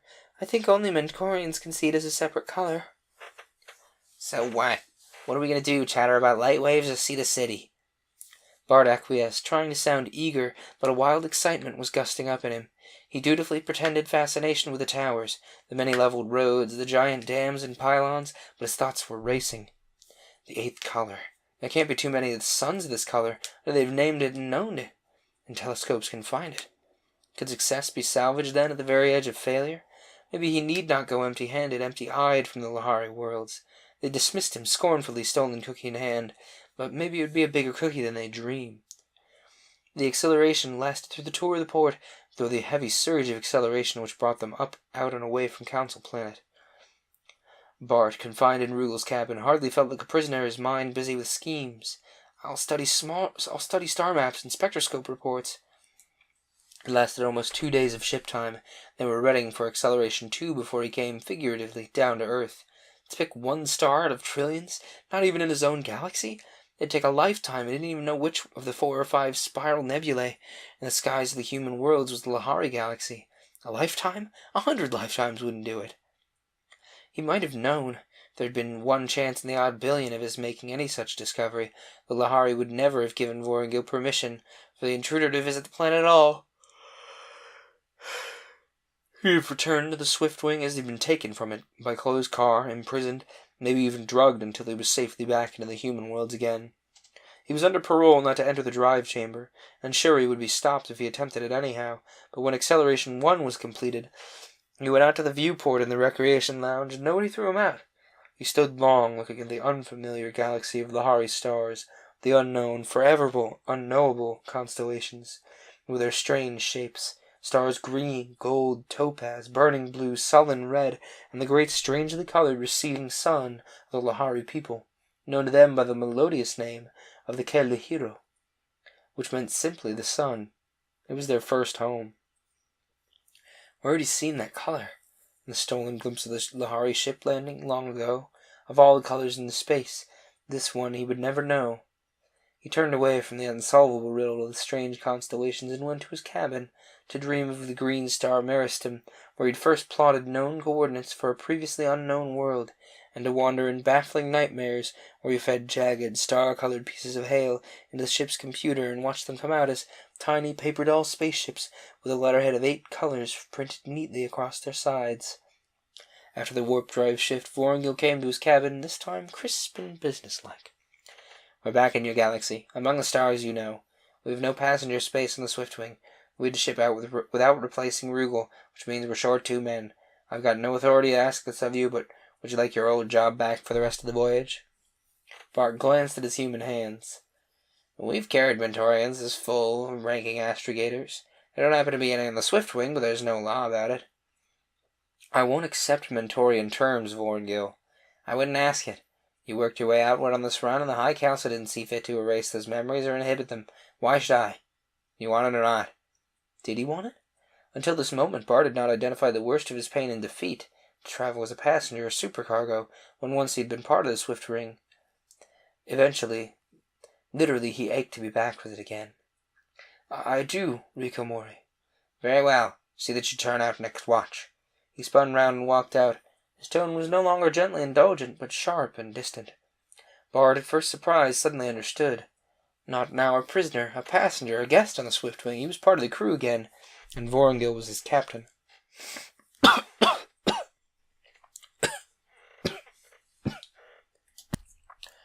Okay, where was I? Oh, sorry about that. That was a rough spot.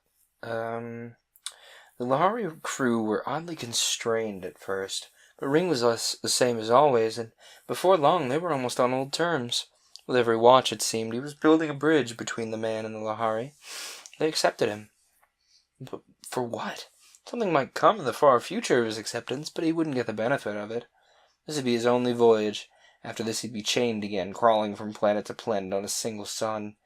And as warp shift followed warp shift, the Swiftwing retracing her path of the outward cruise star by star, Bart said farewell to them.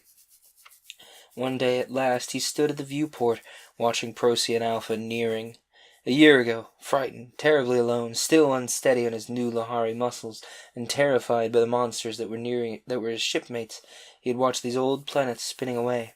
Poor old Rugal, poor old Baldy. Behind him, Meta came into the lounge.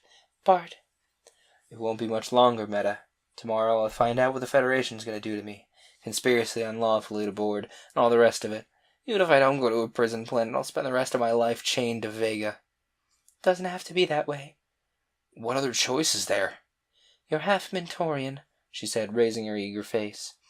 "Oh, Bart, you love it so. You know you can't bear to give it up. Stay with us, please. Stay." Before answering, he looked at the viewport a last time. The clouds of cosmic dusk swirled and foamed around the familiar jewels of his own sky. Blue, beloved Vega, burning in the heart of the Lear. Home. When would he go home? He had no home now. Yet his father had left him Vega Interplanet, as well as 8 colors, and a quest to the stars.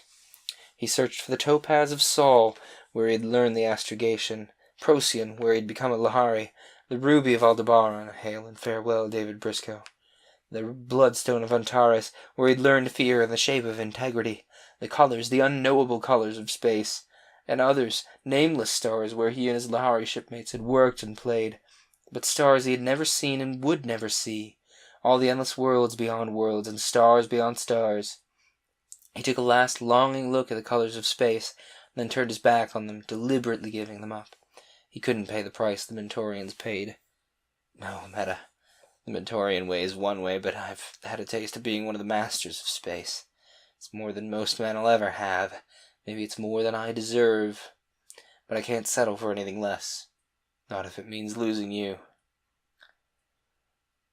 He shut his eyes and stood, head bowed, and when he looked up again, he was alone with the stars beyond the viewport, and the lounge was empty. Chapter 14. The low rainbow building of 8 colors near the spaceport of Procyon Alpha had not changed, and when Bart went in as he'd done a year ago, it seemed that the same varnished girl was sitting before the same glass desk, neon-edged and brittle, with the same chrome-tinted hair and blue fingernails. He looked at Bart in his Lahari clothing, at Meta in her Mentorian robe and cloak, at Ring in her unriffled dignity, didn't turn a hair. "May I help you?" "I want to see Raynor 1. "On what business, please?" "Tell him that his boss is here, Bart Steele. Wants to see him right away." It had a sort of disrupting effect. She seemed to go blurred at the edges, and after a minute, blinking carefully, she spoke into the vision screen and reported, numbly, Go on up, Mr. Steele." He wasn't expecting a welcome. He said so as the elevator rose. After all, if I'd never come back, he'd doubtless have inherited the whole 8 colors line unencumbered. I don't expect he'll be happy to see me, but he's the only one I can turn to. The elevator stopped and opened, and they stepped out, and a man stepped nervously toward them. For a moment, expecting Raynor 1, Bart was deceived, and then as the man's face spread in a smile of welcome, he stopped in incredulous delight. "Raynor 3!" In overflowing gladness, Bart hugged him. It was really like a meeting with the dead, and he felt as if he'd really come home. But you remember me?" he exclaimed, backing away in amazement. And slowly the man nodded, and his eyes were grave. "Yes, I decided it wasn't worth it, Bart, to go on losing everything that meant anything to me. Even if it meant I had to give up the stars, never travel again except as a passenger. I couldn't go on being afraid to remember, never knowing the consequences or responsibilities of what I'd done." His sad smile was strangely beautiful. "The multi-phase sailed without me. I've been here, hoping against hope someday that I'd know the rest." Associations clicked into place in Bart's mind. The multi-phase. So Raynor 3 was the Mentorian who'd smuggled David Briscoe off the ship, and whose memories, wrung out by the Lahari captain of that ship, had touched off so many deaths. But he'd paid for that, paid many times over, and now he must pay for this too? Raynor 1 stood toward them. "So it's really you. Thought it'd be a trap, but 3 wouldn't listen. Word came from Antares that Montano had been arrested, his ship confiscated for illegal landing on Laharilis." "I thought you'd probably dead." "We sent a boy to do a man's job, and he came back a man, but tell me." He looked curiously at Ring and Meta, and Bart introduced them, adding, I came for help, really, facing charges, and I'm afraid you are too." Raynor 1 said harshly, "Trap after all, 3. Trap duties led the Lahari to you." "No. Or he wouldn't be walking around free and unguarded with all his memories intact. Tell me about it, Bart," said Raynor 3, and Bart gave a quick narration of the Lahari judgment, and he nodded slowly. "That's all we ever wanted. Don't think you failed, Bart. The horrible part was the only way they were trying to keep it secret." And Ring interrupted. Do not judge the Lahari by them, Raynor 3. And Raynor 3 said in good Lahari, "I don't, Feathertop. Raynors have been working with Lahari since the days of Razatan of Nedris. But I want an open, official statement of Lahari policy, not secret murders by fanatics. I had confidence in the Lahari as a people, but not in individuals. What good did it do to know that the Lahari Council in another galaxy would have condemned the murderers and manhunts when they were going on this one, day after day? Don't you see, Bart, you didn't fail, not if we're going to have the publicity of a test case publicly heard. It means that the Lahari are prepared to admit before our whole galaxy humans can survive warp drive without cold sleep. It's all David Briscoe was trying to prove, or your father either. May they rest in peace. So whatever happens, we've won. If you 2 idealists would give me a minute for cold realities, there's this," said Raynor 1. "Among other things, Bart's not yet of legal age. You may not know this, Bart, but your father appointed me your legal guardian. When I turned you over to 3, I'm afraid I assumed legal responsibility for all the consequences. I ought to have kept you under my own supervision." Bart smiled at Raynor One's stern face. "I crossed 2 galaxies and faced the Lahari High Council without you to hold my hand. I can face the Trade Federation.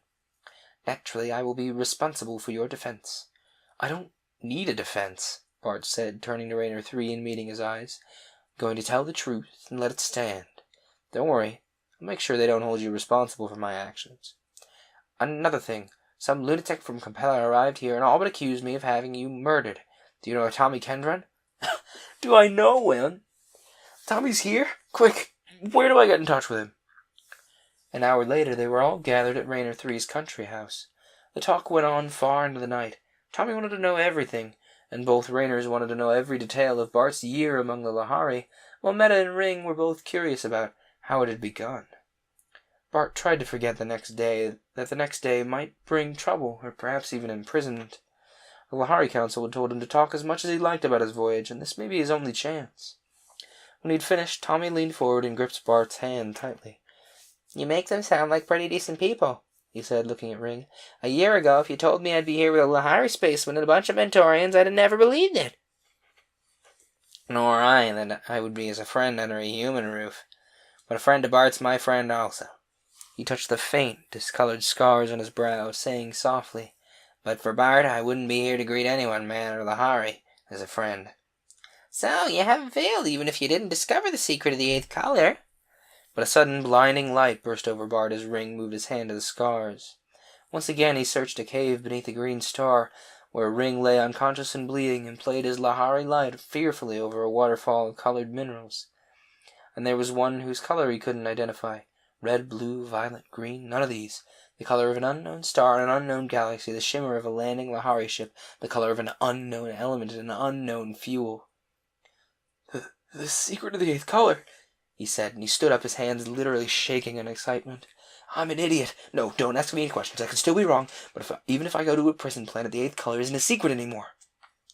When the others had gone back to the city, he sat with Raynor 3 in the room where the latter had told him his father's death, when he'd first seen his terrifying Lahari face. They spoke little, but Raynor 3 finally asked, "Were you serious about not wanting a defense, Bart?" "I was. All I want is a chance to tell my own story in my own way. Let everyone will hear me." "There's something you're not telling me, Bart. You want to tell me?" Raynor 3 said with a curious look. Bart hesitated, and then held out his hand and grasped his kinsman. "Thanks, but no." Raynor 3 saw his hesitation and chuckled. "All right, son. Forget I've asked. You've grown up." It was good to sleep in a soft, human-type bed again, to eat breakfast and shave and dress in ordinary human clothing again. But Bart folded his Lahari tights in the cloak tenderly, with regret. They were memory of an experience no one else could ever have. Raynor 3 let him take the controls as they flew back to the spaceport city, and a little before noon they entered the great crystal pylon that was the headquarters of the Federation Trade Bureau on Procyon Alpha. Men and Lahari were moving in that lobby. Among them Bart saw Vorongil, Meta at his side. He smiled at her and received a wan smile in return. Would Vorongil feel that Bart had deceived him, betrayed him when he heard Bart today? In the hearing room, 4 white-crested Lahari sat across from 4 dignified, well-dressed men, representatives of the Federation of Intergalactic Trade. The space beyond was wholly filled with people, crowded together and carrying stereo cameras, intercom equipment, the creepy peepee of on-the-spot space commentator. "Mr. Steele, we had hoped to make this a quiet hearing without undue publicity, but we cannot deny the news media the privilege of covering it unless you want to claim the right to privacy." "No, indeed. I want them to hear all of what I am going to say." Raynor 1 came up to the bench. "Bart is your guardian. I advise against it. Some people will call this a publicity stunt. Won't do 8 colors any good to admit the men have been spying on the Lahari. I want press coverage in as many star systems on the relay as possible." "All right, but I wash my hands of it." Bart told his story simply. His meeting with the elder Briscoe, his meeting with Raynor 1, carefully not implicating Raynor 1 in the plot, Raynor 3's work in altering his appearance to that of Lahari, and the major events of his cruise on the Swiftwing. When he came to the account of the shift into warp drive, he saw the faces of the press reporters, and realized for them that this was the story of the year, or perhaps even of the century. Humans can endure star drive. But he went on, not soft-pedaling Motano's attempted murder, his own choice, the trip to the Lahari world. One of the board representatives interrupted testily. What's the point of this lengthy narrative? You can give the story to the newsmen without our official sanction if you want to make it a heroic epic, young Steele. We've heard sufficient to prove your guilt and that of Rayner in the violation of the treaty. Nevertheless, I want this official, but I don't want to be mobbed when they hear that I have the secret of the star drive. The effect was electric. The four Lahari sat up, their white crests twitching. Vorongil stared, his grey eyes darkening with fear, and one of the Lahari leaned forward, shooting the question at him harshly. You did not discover the coordinates of the council planet of Kaliro. You did not discover... You're right, I did not. I don't know them, and I have no intention of trying to find them. We don't need to go to the Lahari galaxy to find the mineral that generates the warp frequencies, that they call Catalyst Alpha, and that the Mentorians call the Eighth Color. There's a green star called Meristem, and a spectroscopic analysis of that star, I'm sure, will reveal what unknown elements it contains, perhaps locate other stars of that element. There must be others in our galaxy, but the coordinates of the star Meristem are known to me. Vorongil was staring at him, his mouth open. He leapt up and cried out, shaking, But they assured us that among your memories there was nothing of danger to us. Compassionately, gently, Bart said, There wasn't. Not that they knew about Vorongil. I didn't realize it myself. I might never have remembered seeing a mineral that was of a color not found in the spectrum. Certainly a memory like that meant nothing to the Lahari medics who emptied out my mind and turned over all my thoughts. You Lahari can't see color at all. So no one but I saw the color of the mineral in the cave. You Laharis yourselves don't know that your fuel looks like anything else in the universe. You never cared to find out how your world looked to Mentorians, so your medics never questioned my memories of an eighth color. To you it's just another shade of gray, but under a light strong enough to blind any but a Mentorian eyes. It takes on a special color. The conference broke up in disorder, the four Lahari clustering together in a furious babble, then hastily leaving the room. Bart stood waiting, feeling empty and cold, and Vorongil's stare baffled him with unreadable emotion. You fool, you unspeakable young idiot! Why did you blurt it out like that before every news media in the galaxy? Why, we could have had a monopoly on the star drive, 8 colors, and Vega and her planet! As he saw the men of the press approaching with their microphones, lights, cameras, and TV equipment, he gripped Bart urgently by the arm. We can still salvage something. Don't talk any more. Refer them to me. Say I'm your guardian, your business manager. You can still make something of this. That's just what I don't want to do, Bart replied, and broke away from him to approach the newsman. Yes, certainly. I'll answer all your questions, gentlemen. Rayner 1 flung up his hands in despair, but over their shoulder he saw the glowing face of Meta and smiled. She, at least, would understand. So would Rayner 3. A page boy touched Bart on the arm. Mr. Steele, you are to appear immediately before the World Council. He was to be asked one question again and again in the days that followed, but his real answer was to Meta and Rayner 3, looking quietly past Rayner 1 and speaking to the news cameras that would carry his words all over the galaxy to men in Lahari. Why didn't I keep it myself? Because there are always men like Montano, who in their mistaken pride will murder and steal for such things. I want this knowledge to be open to all men, to be used for their benefit. There's been too much secrecy already. I want men to have the stars. He had to tell his story again and again to the hastily summoned representatives of the Galactic Federation. At one point, the delegate from his home star Vega actually rose and shouted to him, This is treason. You betrayed your own world and the whole human race. Don't you know the Lahari may fight a war over this? Bart remembered Vorongil's silent, sad confession of the Lahari fears. No, there won't be any war unless we start one. The Lahari won't start a war, believe me. But inwardly he was sweating. What would the Lahari do? They had to wait for representatives of the Lahari Council to make the journey from their home galaxy. Meanwhile, they kept Bart in protective custody. There was, of course, no question of sending him to a prison planet. Public opinion would have crucified any government that suggested punishment for the man who discovered a human world with deposits of Catalyst Alpha. Bart could claim an explorer's share, and Rayner 1 had lost no time in filing that claim on his behalf. But he was lonely and anxious. They confined him to a set of rooms high in the building overlooking the spaceport. From the balcony he could see the ships landing and departing, and life went on. Ships came and went, and out there in the vast night of space the suns and colors flamed and rolled, heedless of the little atoms that traveled intrigued between them. A night came when the buzzers sounded, and he opened the door to Rayner 1 and 3. Better turn on your vision screen, Bart. The elder of the Lahari Council has arrived with their official decision. He's going to announce it. Bart waited anxiously, pacing the room, while on the TV screen various dignitaries presented the elder. We are the first race to travel the stars. A bald head, an ancient Lahari face seamed like glazed pottery, looked at Bart from the screen, and Bart remembered when he had stood before that face sick with defeat, but now he need not pretend to hold his head erect. "We have had a long and triumphant time as masters of the stars. But triumphant power will sicken and stagnate the race which holds too long unchallenged. We reached this point once before. Then a Lahari captain, Razon of Nedron, abandoned the safe ways of caution, and out of his blind leap in the dark came many great things. Trade with the human race, our Mentorian allies, a system of mathematics to take the hazard from our star travel. Yet once again the Lahari had grown cautious and fearful, and a young man named Barto took a blind leap into unknown darkness, all alone." "Not alone. Took 2 men called Briscoe and my father, a couple of Rainers, and even a man called Montano, because without all that I'd never have decided." "Like Razon of Nedron, like all pioneers, this young man has been cursed by his own people, the very one who will one day benefit from his daring. He's found his people a firm footing among the stars. It's too late for the Lahari to regret that we did not sooner extend you the hand of welcome there. You've climbed unaided to join us. For good or ill, we must make room for you.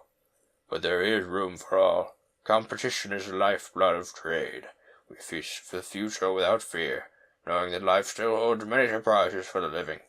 I say to you, welcome, welcome to the stars." Even while Bart stood speechless with the knowledge of success, the door opened again, and Bart, turning, cried out in amazement, "Tommy! Ring! Meta!" "Sure, we gotta celebrate." But Bart stopped them, looking past them. "Captain Vorongil," he said, and went to greet the old Lahari. "I thought you'd hate me, Reiko Mori." The term of respect fell naturally from his lips. "I did, for a time. But I remember the day we stood on Laharilis by the monument, and that you risked perhaps your life, certainly your eyesight, to save us from death. So when the elder asked for my estimate of your people, I gave it." "I thought that sounded like you." Bart felt that his happiness was complete. "And now let's celebrate. Meta, you haven't even told him that he's free." But while the party got rolling, Bart wondered, free for what? And after a little while he went out on the balcony and stood looking down at the spaceport, where the Swiftwing lay in shadow, huge, beloved, renounced. "What now, Barto?" Vorongil's quiet voice asked from his elbow. "You're famous, notorious. You're going to be rich and a celebrity." "I was wishing I could get away until the excitement dies down." "Well, why don't you?" "Swiftwing ships out tonight, Barto, for Antares and beyond. Be a couple of years before your 8 colors can be made into an interstellar line.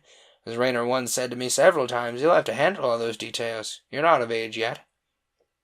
I've been thinking, now that we Lahari must share space with your people, you'll need experienced men for your ships. Unless all want the disasters born of trial and error, we Lahari had better help you train your men swiftly, quickly, and well.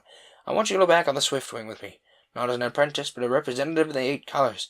Act as a liaison between men and Lahari, until your own affairs claim your attention." Behind them on the balcony, Tommy appeared, making signals to Bart. Say yes, Bart, I did." Bart's eyes suddenly filled with tears. Out of defeat, he'd won success beyond his hopes and dreams. But he didn't feel all glad. He only felt a heavy responsibility.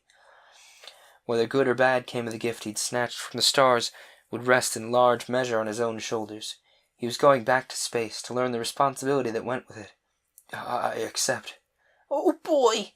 Tommy dragged Ring into a sort of war dance of exuberant celebration, pointing at the flaring glow of the spaceport gates.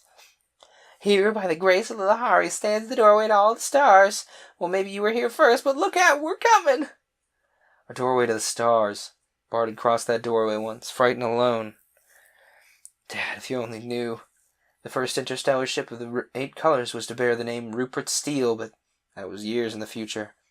Now, looking at the Swiftwing, with Ring and Tommy at Raynor 3, and Vorongil, who would be all his shipmates in the new world they were building, he felt suddenly very lonely again. "Come on, Bart. It's your party," Meta said softly, and he felt her hand lying in his. He looked down at the pretty Mentorian girl. She'd be with him too. And suddenly he knew he'd never be lonely again. His arm around Meta, his friends, Man and Lahari, at his shoulder, he went back to the celebration to plan for the first intergalactic voyage to the stars. In the end, I'd say that was a wonderful, wonderful story, if you ask me. I'll have to see. There's a couple of listed books in the back of this one, suggesting that we read a few things, and I'm sure the rest of these are within the public domain as well. I'll have to look into that. But this was a wonderful, wonderful piece of vintage sci-fi. I was a big fan of it, and I hope you all were too. On that note, this is where the show ends for now. We'll see you guys next week. This has been Paper Cuts, and I hope it didn't sting.